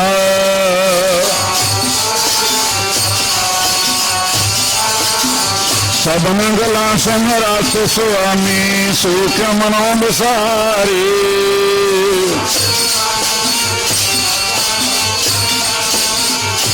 ਸਾਚੇ ਸਾਹਿਬਾ ਕਿਆ ਨਹੀਂ ਕਰਤੇ ਰਹਿ। ਸਦਾ ਸਿਫਤ ਸਲਾਹ ਤੇਰੇ, ਨਾਮ ਆਨੰਦ ਸਾਵੇ।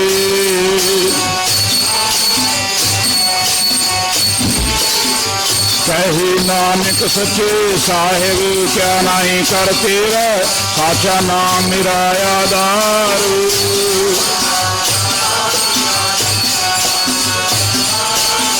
ਕਰ ਸਾਂਤ ਸੁਖ ਮਨ ਆਏ ਵਸਿਆ, ਜਿਨ ਇੱਛਾ ਸਭ ਪੁਜਾਈਆਂ।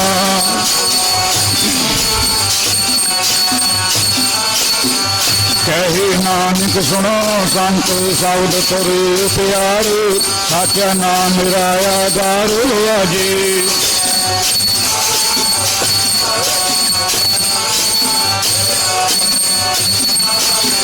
ਪੰਚ ਦੂਤ ਉਦਵਾਸ ਕੀਤੇ, ਕਾਲ ਕੰਟਕ ਮਾਰਿਆ।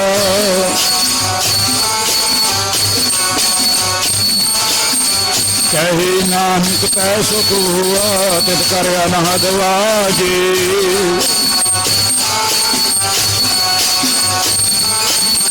ਪਾਰ ਬ੍ਰਹਮ ਪਾਇਆ, ਉਤਰੀ ਸਗਲ ਵਿਸੂਰੀ।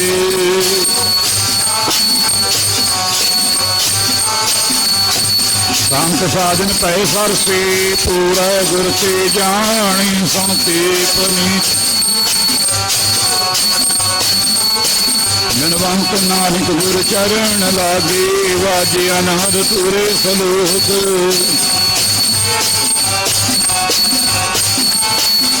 ਦਿਵਸ ਰਾਤ ਦੁਇਦਾਏ ਦਾਇਆ, ਹੀਲਾ ਸਗਲ ਜਾਗਤ।